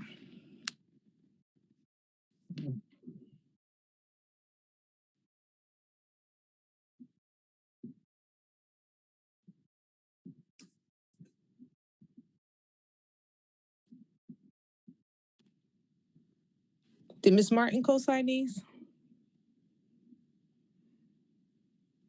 I will allow her to speak for herself. Yes. And happy to report she voted yes. Okay.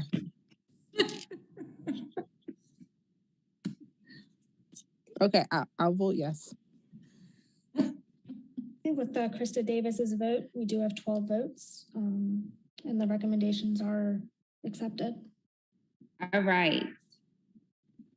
We are majority of the way there. Do we want to keep going through, or do anybody need a break? No. What do we mean by going through? Are we talking an hour and a half more, or are we talking? Okay, so the ones who had school to prison pipeline, about approximately how long is your presentation? We have. That's Monique's group. Yeah, it is. So we do have a lot of slides, but we already discussed the text, like we're going to shorten it as much as possible. I mean, which I feel like doesn't give it its justice because it's an important topic. But I don't know. I guess we gotta make it work. Unless there's other recommendations, I mean. And it's just us, like our other, how many group members ditched us, Jamie? Yeah, I was making fun of that. So I will also mention this while we're on record. The individuals that missed 3 or more meetings unexcused will not be recluded in the reporting, named on the reporting, because I think it's unfair. Because most of us have shown up and then we provided some type of notice. And I don't want to diminish anyone's time or efforts that have been given and yielded to this, especially this evening on this Thursday night. So I want to make a note to that. So if an individual and we've been keeping record of attendance, so I already know who those individuals are. So when the recommendations come out of who actually served to the capacity and to the responsibility of rendering these recommendations and really working on these topics and these issues will be named on the report. And Dr. Woods is sick. She texted me. There's bugs going through everyone. School right now. My child was a recipient last weekend and I didn't appreciate it at all. So I just wished her well, but I know that she was committed to this work. So she would not, she will be included. Her name will be included. So do we want to take another break? Do we need no? Want to keep going through? I see. Okay, Sharito said, let's just go. If I take a break, it's going to be until 7 tomorrow. All right, well, let's do. All right, well, there it is. I will go ahead and turn this over to the group for school to prison pipeline. Okay, can I have share screen access?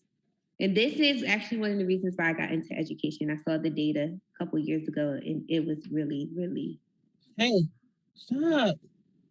Oh, sorry. Okay, so sorry, my camera has to be off because my internet's unstable right now. So no worries. I apologize for that. And I also just want to mention that my 4-year-old did not get put to bed, so she may be making an appearance, and I apologize for that as well. No need to apologize for being a mom. I'm one too, and I had to learn to stop apologizing for who you are because this is why we do this work. And also the captions are on at the bottom, so it'll help out. Okay, great. So I don't know how to turn them off, so that'll do that. All right, so findings. Black students are more likely than white students to receive an out-of-school suspension referral for subjective infractions such as disruption to defiance, compared with objective infractions such as tardiness or truancy. Black students are more likely than white students to receive harder consequences, even when the behavior violation is similar. Both initial office referrals and administrative decisions contribute to disproportionality. This suggests that solutions must address decision-making at multiple stages of the disciplinary process. Using a nationally representative sample, one research team examined patterns of discipline disparities in 364 elementary and middle schools. They found that both the initial referral to the office and administration decisions made as a result of that referral significantly contributed to racial and ethnic disparities. So that indicates that these disparities exist and at multiple points within the disciplinary process, and solutions must be applied in order to fix this. So Delaware findings. Delaware employs 12,997 employees, full-time professional staff statewide. The Department of Education reports that 76% of those staff members are female, 23% are male. 12% of those are African-American, and 81% are Caucasian, with 3% being Hispanic. A 2009 task force came together to comprise, they were comprised of key stakeholders, and they conducted a review of the systems in Delaware, and they found that students were being harshly reprimanded for offenses that cause long-term effects on their academic journeys. So even when they commit the same infraction in the same school, students with disabilities, students of color and students with disabilities are more likely to be removed. This is a national issue that is not confined to Delaware, and removing these students from the classroom is associated with increased risk of academic performance and the student dropping out. So according to the National Center for Educational Statistics, Black students experience out-of-school suspensions at a higher rate than any other group. In 2013, 13% of Black students received out-of-school suspensions, but only 3% of their white counterparts did. The U.S. Department of Education indicated that Black K-12 students were 3.8 times more likely to receive out-of-school suspensions than their white counterparts. Research suggests that implementing well-designed restorative discipline programs in schools with high percentages of minority students is a promising approach that may reduce this disproportionality. Disproportionate imprisonment of Black people. Some researchers provided convincing evidence showing that the punitive approach to school discipline and many schools implement creates more chances for Black students to get in trouble with law enforcement personnel. The higher rate at which Black students are suspended is believed to contribute to a school-to-prison pipeline, and there are several reasons for that. First, the out-of-school suspensions contribute to an increase in unsupervised time. Second, suspensions contribute to a loss of instructional time, and this makes the loss more difficult for students to succeed academically. Some studies indicate that students' personnel may be biased in the ways that they respond to Black students. So the lack of teacher preparation and support has been documented to be a problem for one of those and one of the contributing factors. Researchers have also referred to the similarities between urban schools and other schools with high concentrations of Black students, showing that schools with high concentrations of Black students implement more punitive damages when it comes to discipline. And then finally, living in poverty increases the chances that Black students will endure the effects of institutional discrimination associated with the American education system. These effects involve attending schools with more uncredentialed and inexperienced teachers. So here's a framework that could be used to increase equity in schools, and the preventions in place could be supportive relationships, bias-aware classrooms, and respectful school environments, academic rigor, culturally relevant and responsive teaching, opportunities for learning and correcting behavior. And you'll see some of these as when we present our recommendations later. Database inquiry for equity, problem-solving approaches to discipline, inclusion of student and family voice in conflicts, causes, and solutions, reintegration of students after conflict or absence, and then a multi-tiered system of supports. Promising approaches to improve classroom climate would be learning labs. So for one state decided to create learning labs that maps out their existing discipline system, and it allows everybody to see where the errors lie in that. And so they have a root cause analysis, and all stakeholders are involved, and they can really identify and pinpoint the areas of where they need additional focus on to stop this school to prison pipeline.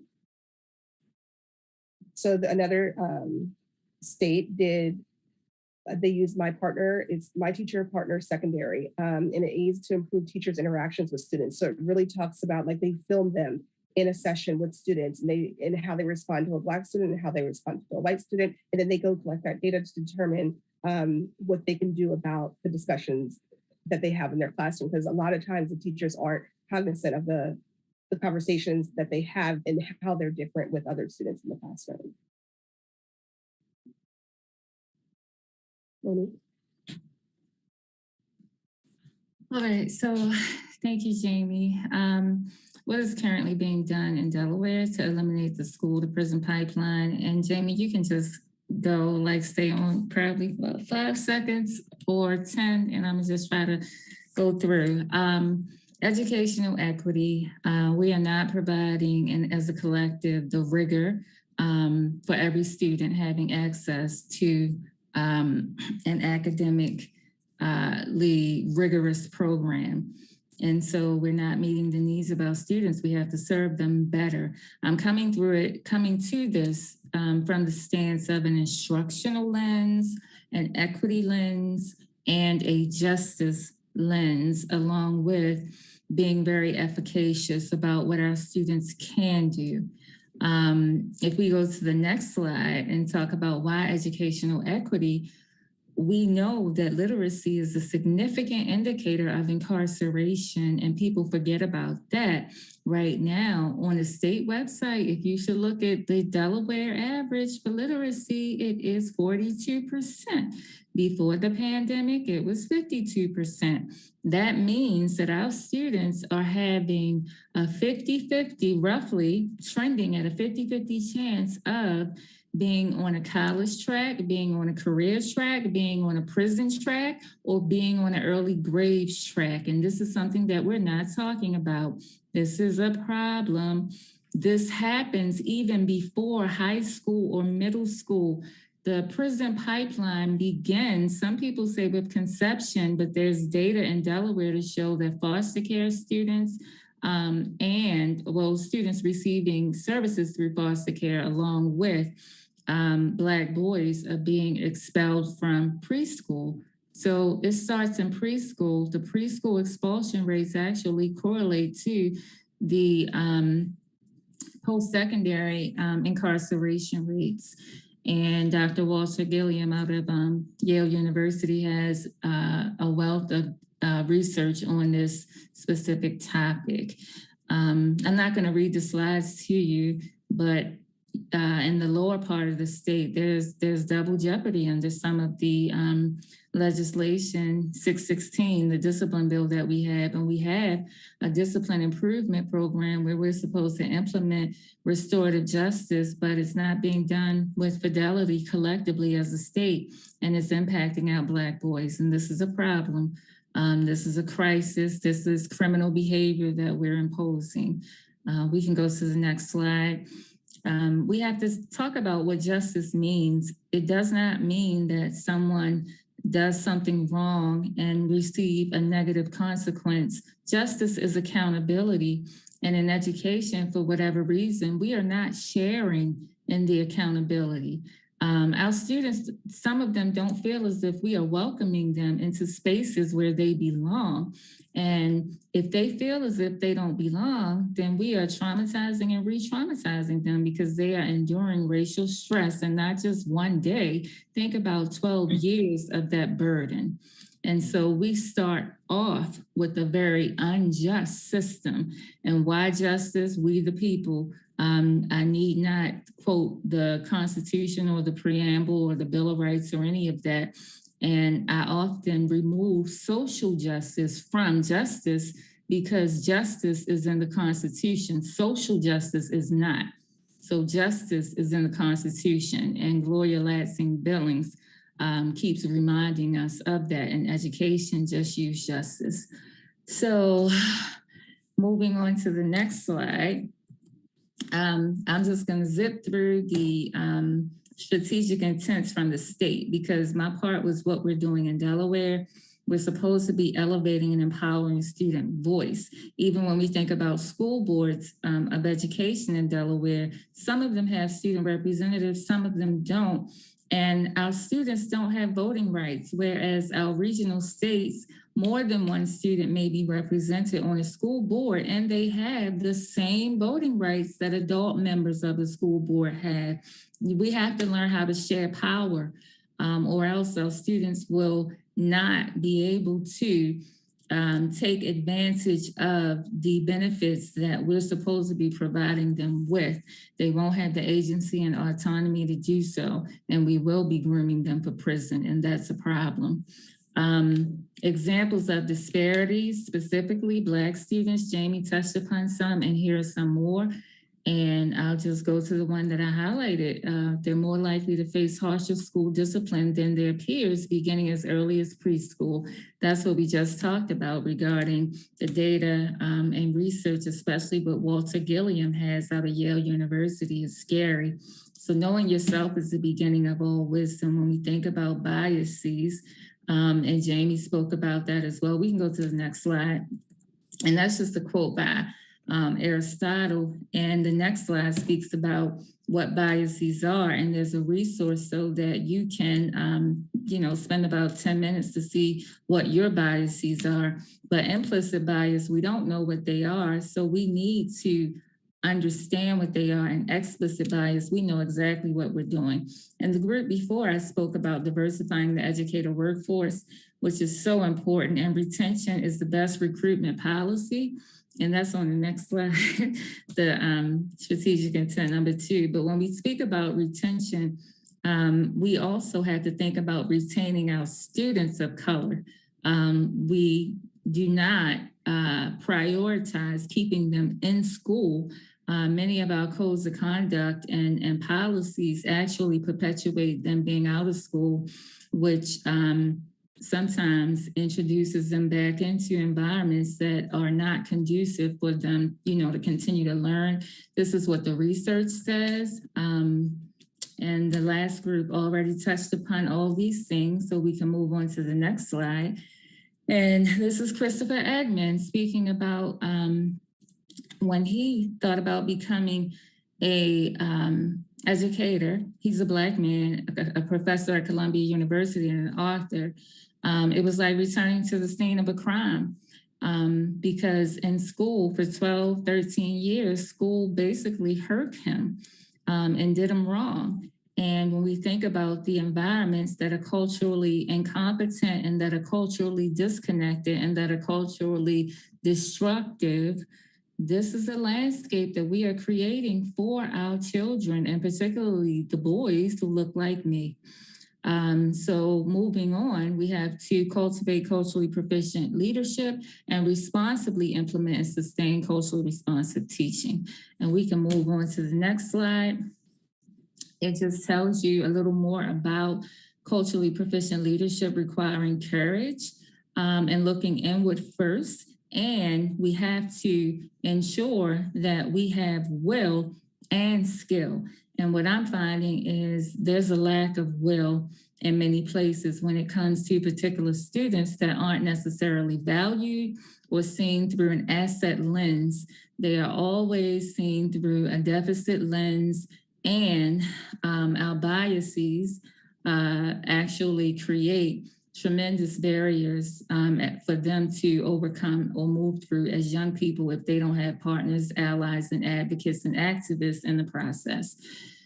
So moving right along, culturally responsive teaching with those relationships, scaffolding, critical social awareness, the disparities, all of them contribute to the success of students. And Angela Davis has a quote on the next slide, basically saying when schools focus more on discipline and security versus knowledge and intellectual development, our kids are attending prep schools for prison. And this is so true. If you go to affluent schools or private schools, then you will see a difference in the atmosphere. You won't see uniforms. If it's usually a public school, private school, they may have uniforms.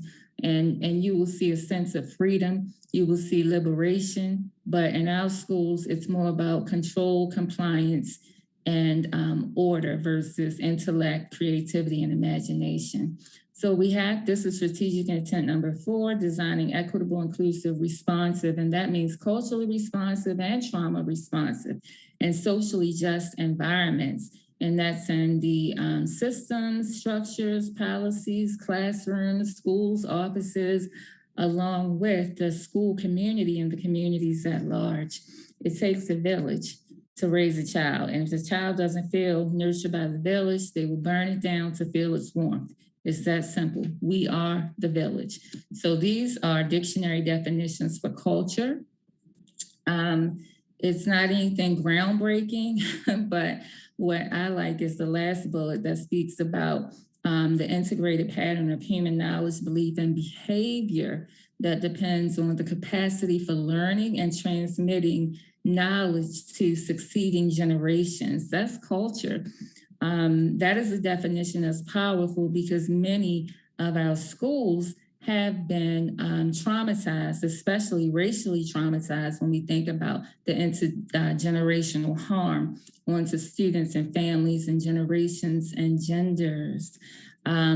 Cultural competency, this is a tree, and this information came from Zareta Hammond from her book, along with the U.S. Department of Education, speaking about the skills that we need to support our students in having the capacity. And competency is not the upper echelon of being culturally competent. It is cultural proficiency that is beyond competency.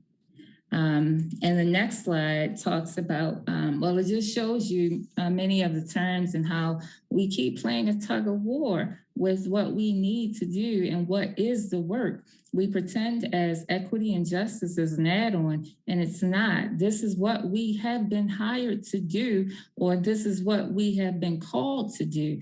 This is our call to action.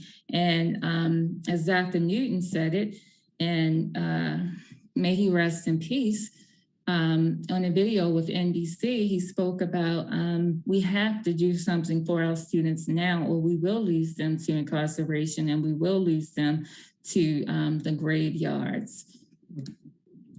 So building active and fluid diverse partnerships, this was also mentioned by the group that went before us.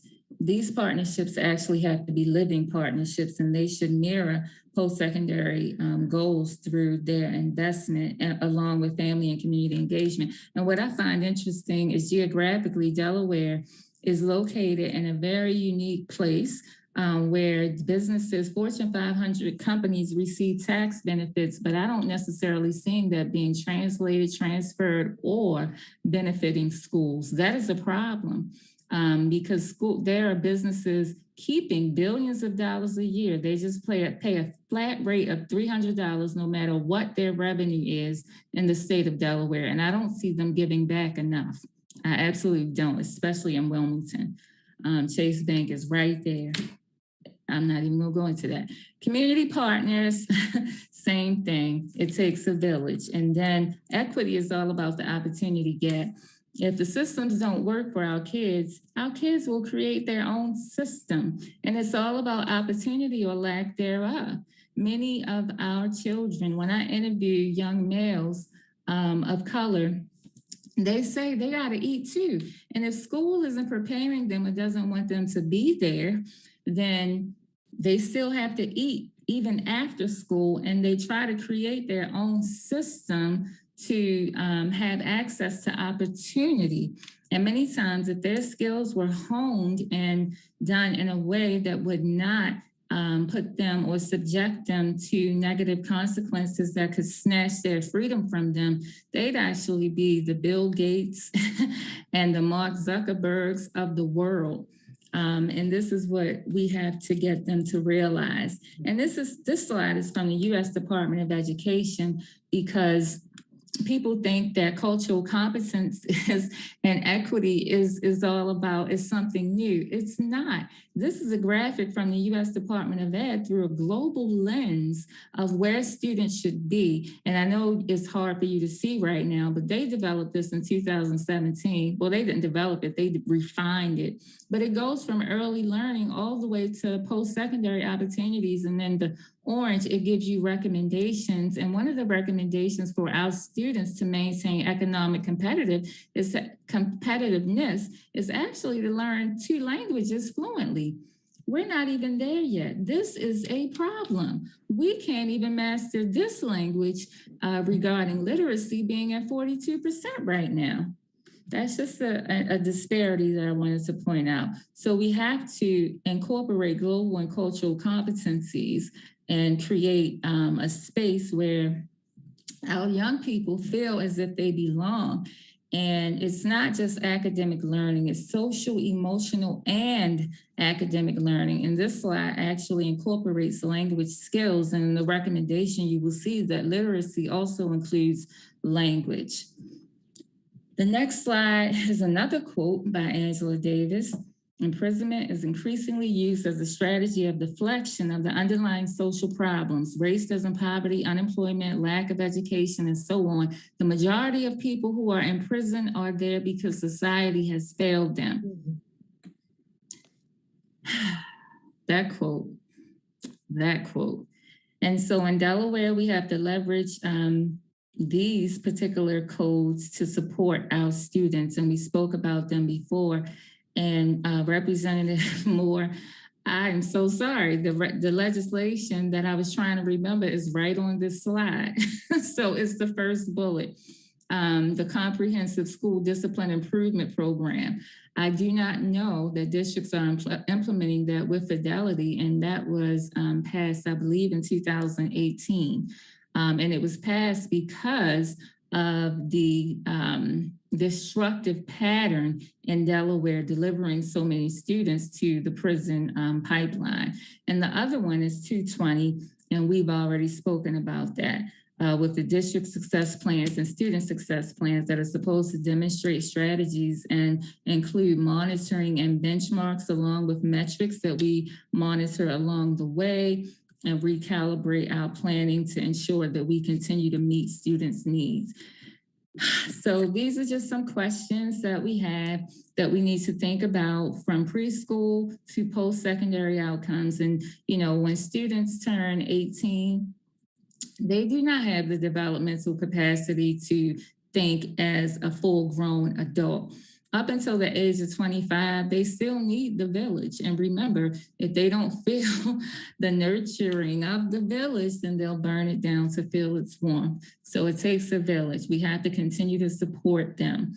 So these are some reflective questions for us. And moving right along, we think about what other states are doing regarding examples and exemplars.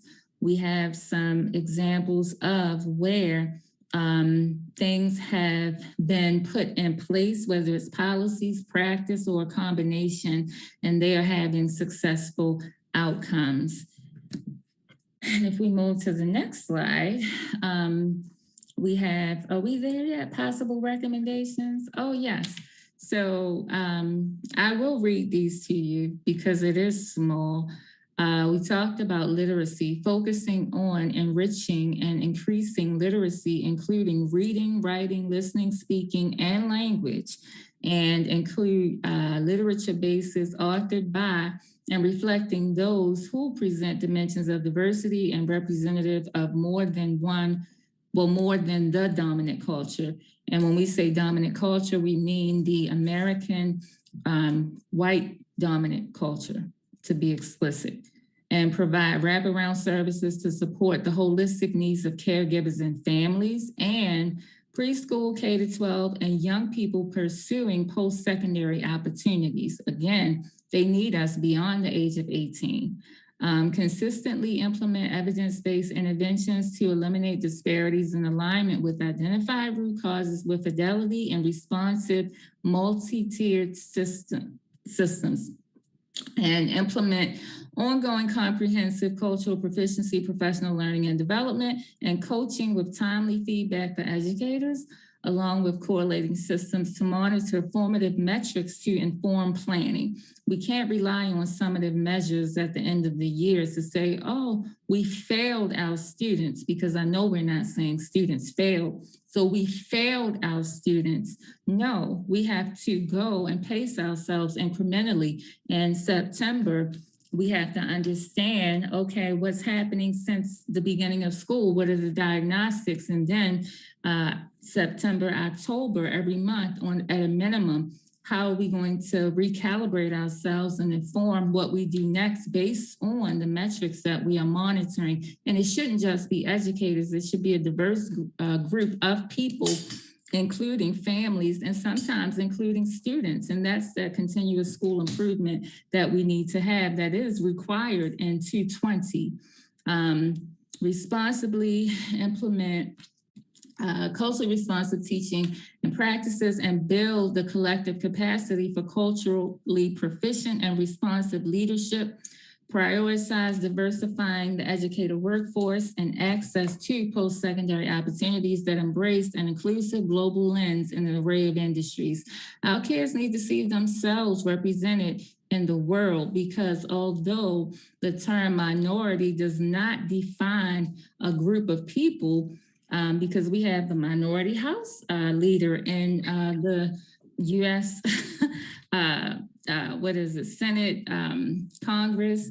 But the bottom line is minority is the definition, and we are the global majority when you think about dimensions of diversity. And our students have to understand that so that they can become extremely efficacious in this world. And then implement streamlined systems conducive for community school community restorative justice, conduct a diagnostic, formative, and summative process for measuring equity and justice.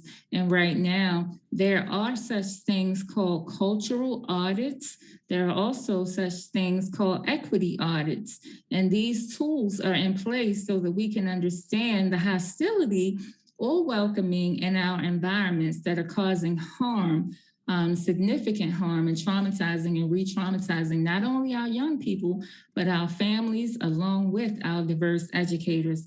And then design school community settings for building and serving an inclusive community of learners with academic and structural rigor, which is so important, because without rigor, it's not sustainable and it's a problem. Jamie, are we done, or that's it? Yes, so that's it. There are a ton of more slides after this that we were going to do, but we're not going to do it. We're stopping now, but I think that if you could send this out after, they are valuable because there's resources, questions that you can talk about with like staff or like a bigger group. It's just valuable, I think. So yeah, we're going to stop here. These are our recommendations. Well, thank you for the expedited presentation. So what we can do to make sure that your group's work is being noted and showcased, we are going to make sure that this is submitted as well, and also publicized on the website and sent out to all the working group members of the subcommittee as well. I also want to note that y'all talked about literacy, and I attended the reading day last week with the Library Association. And Mississippi literacy scores for grade for fourth graders has outperformed the state of Delaware. And we spend double the amount per capita of for students. So when they say funding is the issue, it's not funding, because we're spending the money. The money is just being misallocated and need to be reappropriated to making sure that the students that need it the most are getting it. So I just wanted to note that literacy is the foundation of education. I would like to see more PDs, real good PDs that will help teachers to learn how to teach literacy ongoing and become more effective And because at this point, comprehension is an issue. I see it all the time in middle school. And even math, you need the skill of comprehension to perform the new math at a rigorous level in the curriculum. And that is something that the students are lacking because of the system. And I heard Monique, is we fail the students, because it is us who make the decisions on how we are providing the instructions to students, and we have to adjust if they're not obtaining the information and meet them. I always say I meet my students where they are because that's my job to help them to succeed. With that being said, I know Monique has her hand up, but I will open up questions for the committee to consider.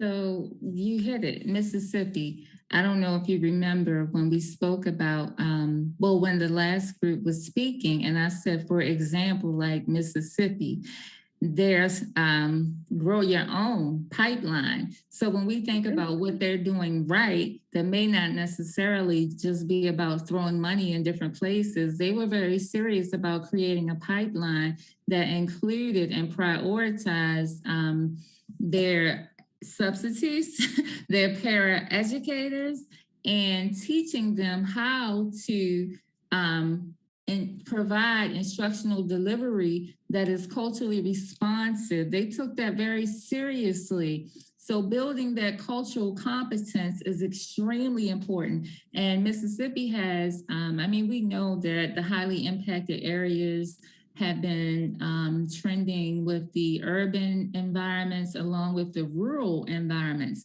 So Mississippi has some environments that are just a little bit different, but they're doing a good job maximizing the reach and retention of their human capital and growing their own. And these are things that we don't necessarily think about when it contributes to the success of students and life, because education is about life and death.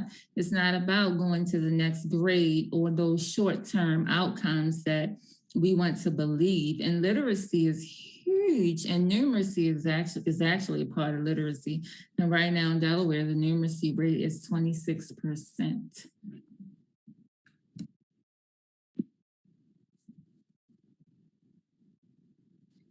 I would go back to what you always tell me, Monique, is Mississippi was intentional about their direction and where they wanted to go. So the intent of outcomes is very important in this line of work to make sure that we're increasing our rates. Gloria? I too have enjoyed listening to this presentation, and what caught my attention was providing the wraparound services. And maybe you guys talk about this later in other slides, but it would be really neat to see or to hear what examples of wraparound services you guys are talking about, because of course, as a school social worker, I totally believe in the holistic approach. But it would be really neat to kind of hear in terms of what that looks like. So I can briefly speak to that. I was principal in 2 states that required, three that required wraparound services. That was Maryland, Virginia, and Ohio. And the wraparound services, the schools were simply a one-stop shop for everything. The parents didn't have to go to all these different agencies and make all these different stops. I had everything in my school, even to the point where we talk about trauma and counseling and mental health. Well, this was over 10 years ago. I had partnerships with 3 mental health agencies and even more with like the pediatricians in the area, and then the area hospitals, Cleveland Clinic, University Hospital Systems. There's no excuse.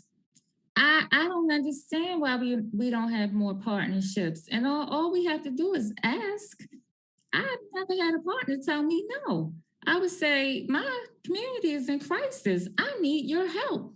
And they would say, okay, well, let's meet and figure it out. never once did they ask me for money, because a lot of time you have Medicaid, you know, that will, or some type of government assistance that will pay for it. And sometimes these agencies actually have grants that they can supplement.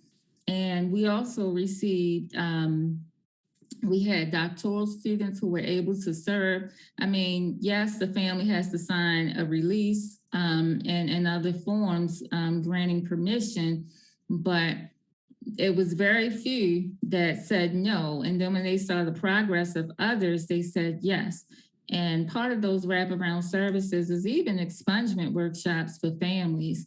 I helped with fathers. We had a fathers group to provide lawyers and judges who were pro bono and help them to expunge felonies off of their records so that they could be more marketable regarding employment and provide for their families. Again, that whole opportunity gap is real.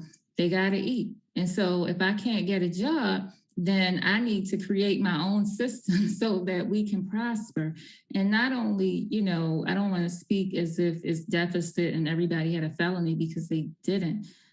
We also provided sort of how to start your own business, because everybody doesn't want to work for someone. It's like, why do I need to work for someone when I can create jobs and employ other people who can't get a job, who might be like me? You need a diploma or a degree to get a job, but you don't need either one to start a business. And so just shifting that mindset with the wraparound services. And I mean, whatever the school, and it's different for every school community, but whatever they need is whatever the school asks for, period. I love it. Thank you very much. I think that's great. I actually think a stronger emphasis should be placed on that wraparound service. I think in terms of not just supporting in terms of race, but when you look at McKinney-Vento, low socioeconomic, students with disabilities, right? Just evening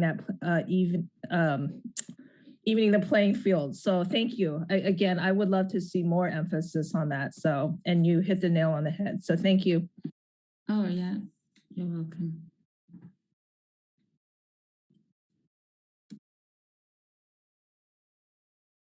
Sharika?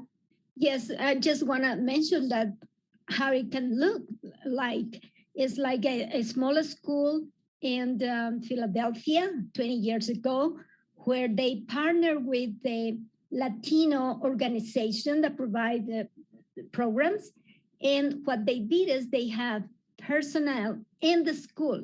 There was the family center that was not provided by the school, but in partnership with the school and this organization. And then they will have everything they needed, or they will find out how to get more of what the parents who are already there coming with the children. They will stop after, driving them to the school, or later when they were going to pick up, they will come earlier and find out about jobs and how to do this and how to do this other thing in Spanish, etc. But that's the kind of partnership. That's how it looked like. And it was done in a very impoverished school with a lot of Latinos and African Americans. So it's possible. It's just the imagination in partnership, as you said. Absolutely. And thank you for that. I remember my school in Virginia, we spoke 38 different languages and 54 different nationalities. And the predominant language was not English, it was Spanish. And then it was English, and then it was Chinese, well, Mandarin, and then Vietnamese, and then Farsi, and like all these other languages. And so we had to partner with the community to get interpreters and translators, and every correspondence that was sent home every week was translated in more than 5 different languages in every community event. I mean, we had teams of people to support families, and all we did was ask. And I'm trying to understand where that will is, and the people who are here. Where is that will? Because we're providing a public service, receiving public funds. There's no reason that we can't provide the best chance for every one of our students. It takes a village, and those wraparound services, that's a strategy of the village.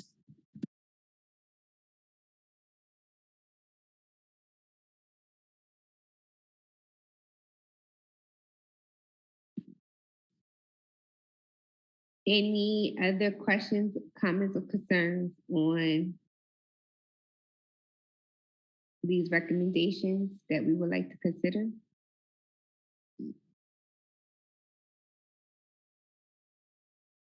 Now, before we go to vote, does anybody have any questions, comments, or concerns on the language in which the recommendations are written? Or does any words in here you believe that should be clarified in the definitions as when it goes to be included in the final reporting? This doesn't sway my vote or anything, but will we have access to see slide 46 to see an example of what an equity audit looks like? So I'm going to make sure, Alex, can everybody get a copy of the presentations for tonight?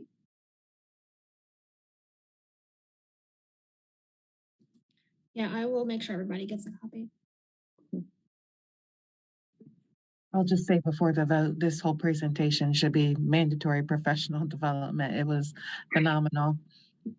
Really, I mean, we need to give this more energy across the state. So well done. Thank you. Stephanie, is that something we could work on?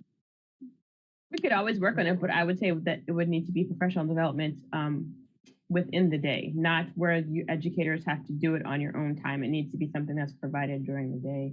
I agree. Yeah, agreed. Especially for elementary school, directing it towards elementary, because that's where it begins. Preschool. And also, sorry, I think my slides came out of order because we try to move stuff around. So it's no longer slide 46. So I'm trying to find which slide it is. You guys can go ahead.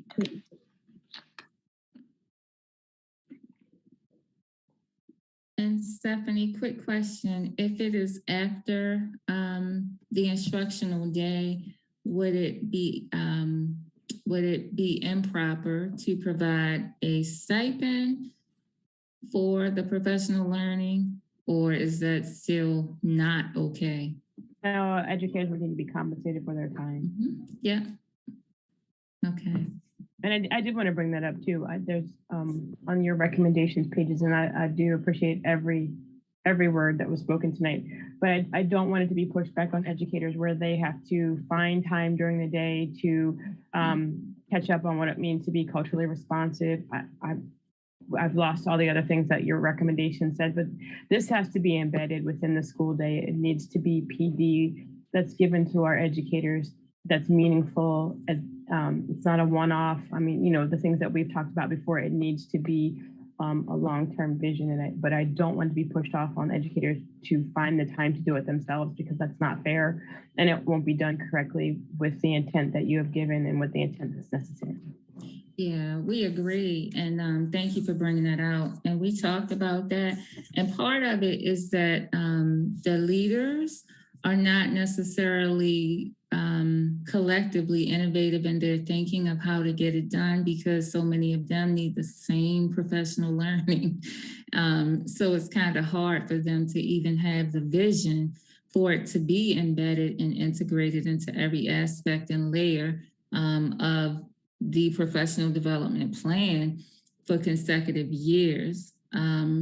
They have to understand the urgency and the priority, and that it's not an add-on, that it is actually their jobs. This is the work. We're hired as educators to provide a service to meet students' needs, and leaders are not only meeting students' needs, they're building the capacity of their educators and those who they're serving, in addition to the young people. So absolutely, I agree. We agree. We agree, Jamie. Equity audit. Yes, correct. The equity audit is now on the screen.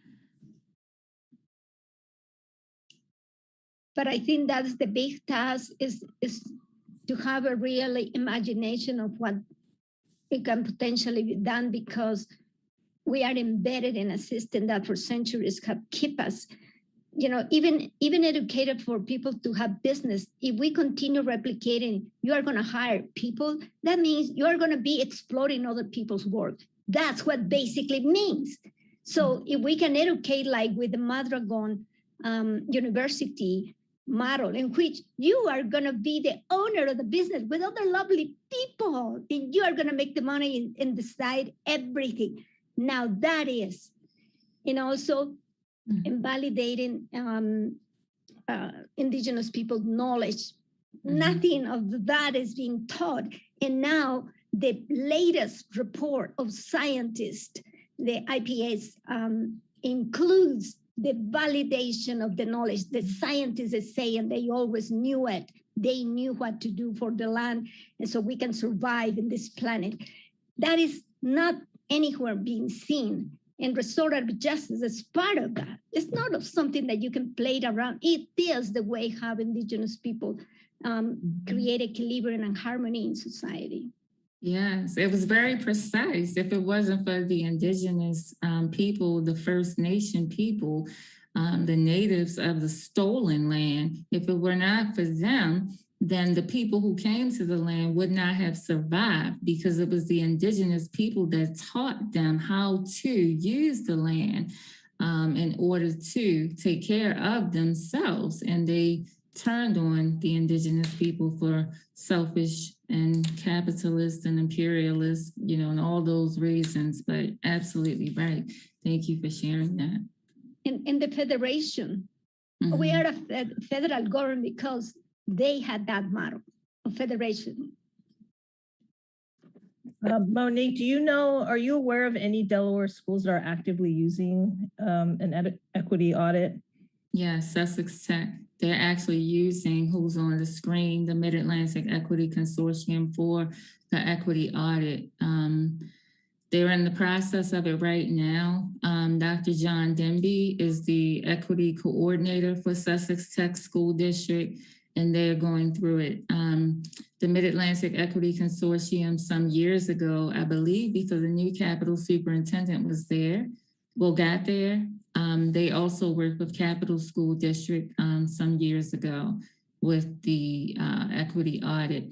And there's also a cultural audit that Transform Ed does. And they've done it, I believe, with Montgomery County Public School System in Maryland. So the equity audit, they're similar, but the cultural audit looks more at the culture versus only the disparities or inequities. It looks at the culture and the belongingness, so to speak. But I think they're both valuable tools as a diagnostic, and whatever organization wants to support beyond that. Because when we think about prison and how we're preparing, we need to understand where we fall short, what our incompetencies are. And sometimes those audits reveal things that we've normalized that are just dysfunctional and destructive to our young people and to the ones who serve them. Okay. Very interesting. Thank you. How do we regulate and enforce the audit? So it sounds like it's voluntary. If a school just want to go ahead and put themselves on the hot seat themselves and then really hold themselves accountable. So I feel like that is one of the problems we have here in the state because we're local control. DOE doesn't have any, how do I nicely say this, enforcement powers. That's not true. That is the narrative. DOE is the regulatory agency. We actually have a lot of power. We can withhold, I don't mean me. I mean me speaking as a representative of the organization. State education agencies are regulatory agencies. They can withhold a percentage of funding if schools are non-compliant, as can the federal government. So it would be in the school's best interest or district's best interest to do their own audit because the state comes in and audits, or the federal government audits the state and finds something. And then corrective actions have to be put in place. We're still implementing things that were found from the Office of Civil Rights when it comes to high school pathways and different things within the state of Delaware.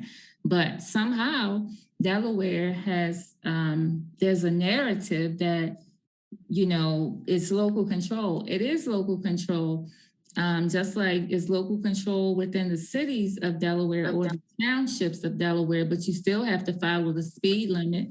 You can't just say on my street is this, speed limit and do that on a highway. It's like, no, you're going to do the speed limit on the highway, or the highway speed limit takes precedence over whatever it is in your locally controlled area.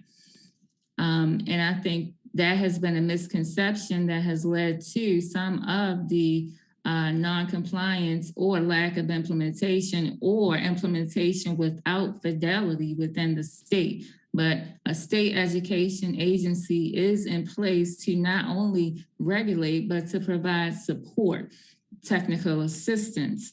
And I've been having that conversation since I've been at the state, and there was one team that kept perpetuating it, and they have been dismantled.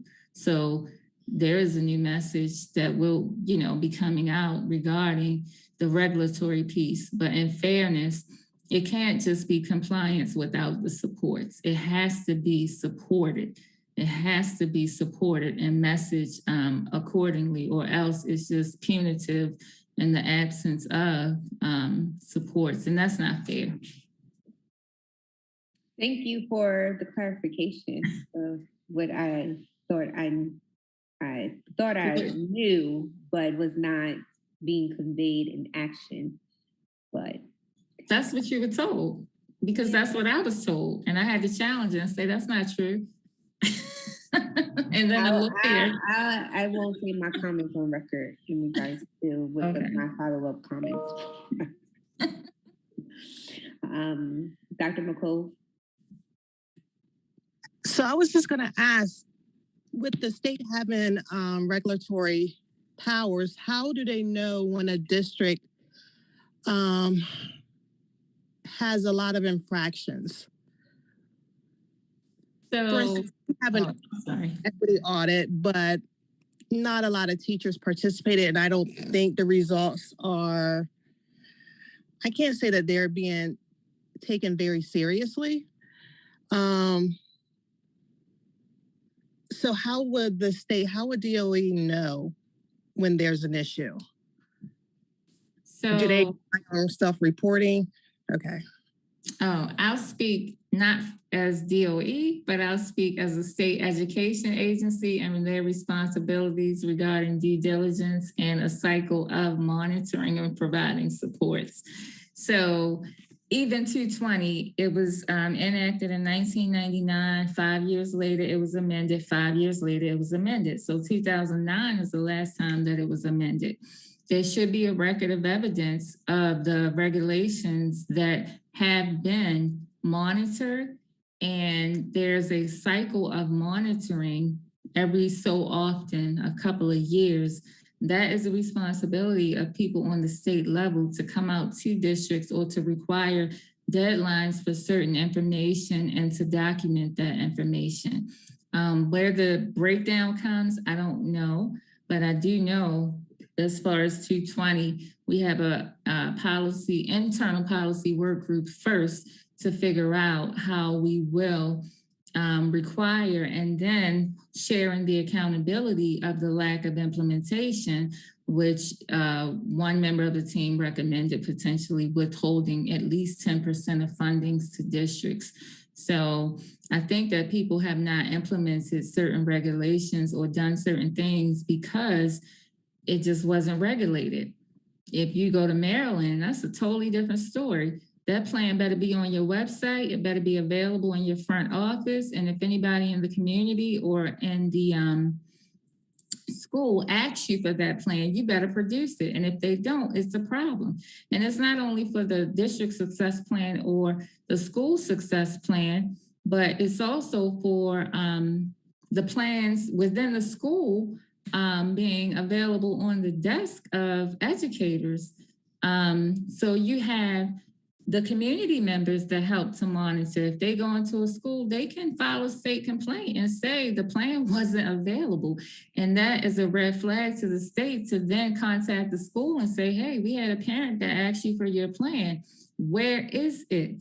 we don't have it, or what we have, why didn't you share it with them? Or they'll just make a visit and try to see, or say, post it on the website. You have until this amount of time. And if you don't, then we'll put some measures in place for corrective action. You know, those are the things that state education agencies have the power to do, but I'm not so sure if it has been that interactive in the vicinity of where we serve. Thank you. Just a quick, I wouldn't really say plug, but it's a plug for the union. Since I am the DSCA president, I just wanted to let everyone know, Gloria, this goes to your question too. You know, your local education affiliates can work with DSCA, who in turn works with NEA, to help you to make sure that your local district is conducting an audit. And if they're not, you can do it on your own. I mean, you know, Monique shared it with us. There's no reason why your local could not get its members to submit the audit to your local affiliation. And then you guys look at the results, and then you take it to the district and you work that way as well. You can work around the system a little bit and then make sure that what you need is being done.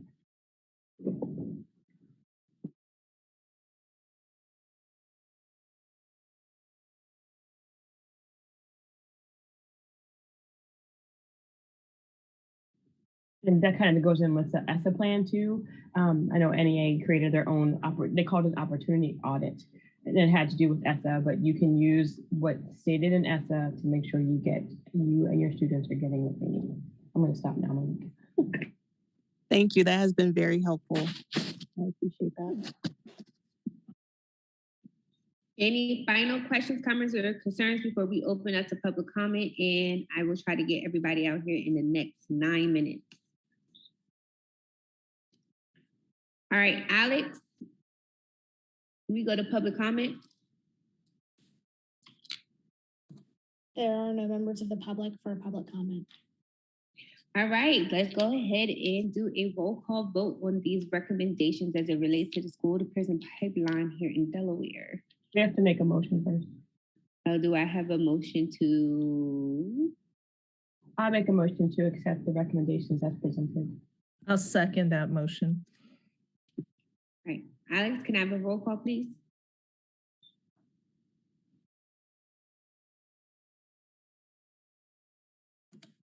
Representative Moore?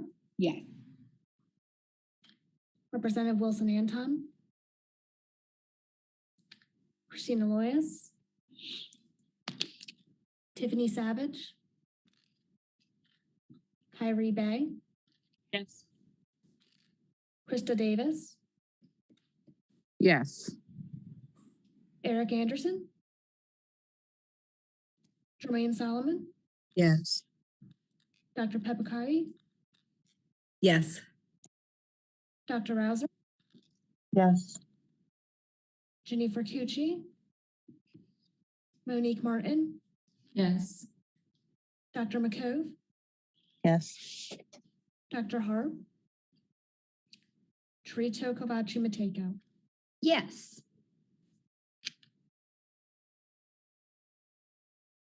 We have 12 votes, so the recommendations have passed. Yes. All right.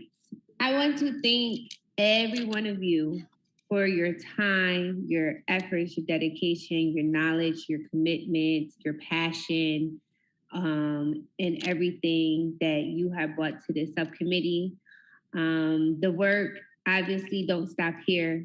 This was just a pivot to know what we all know that needs to be done and what we need to do better and to improve on.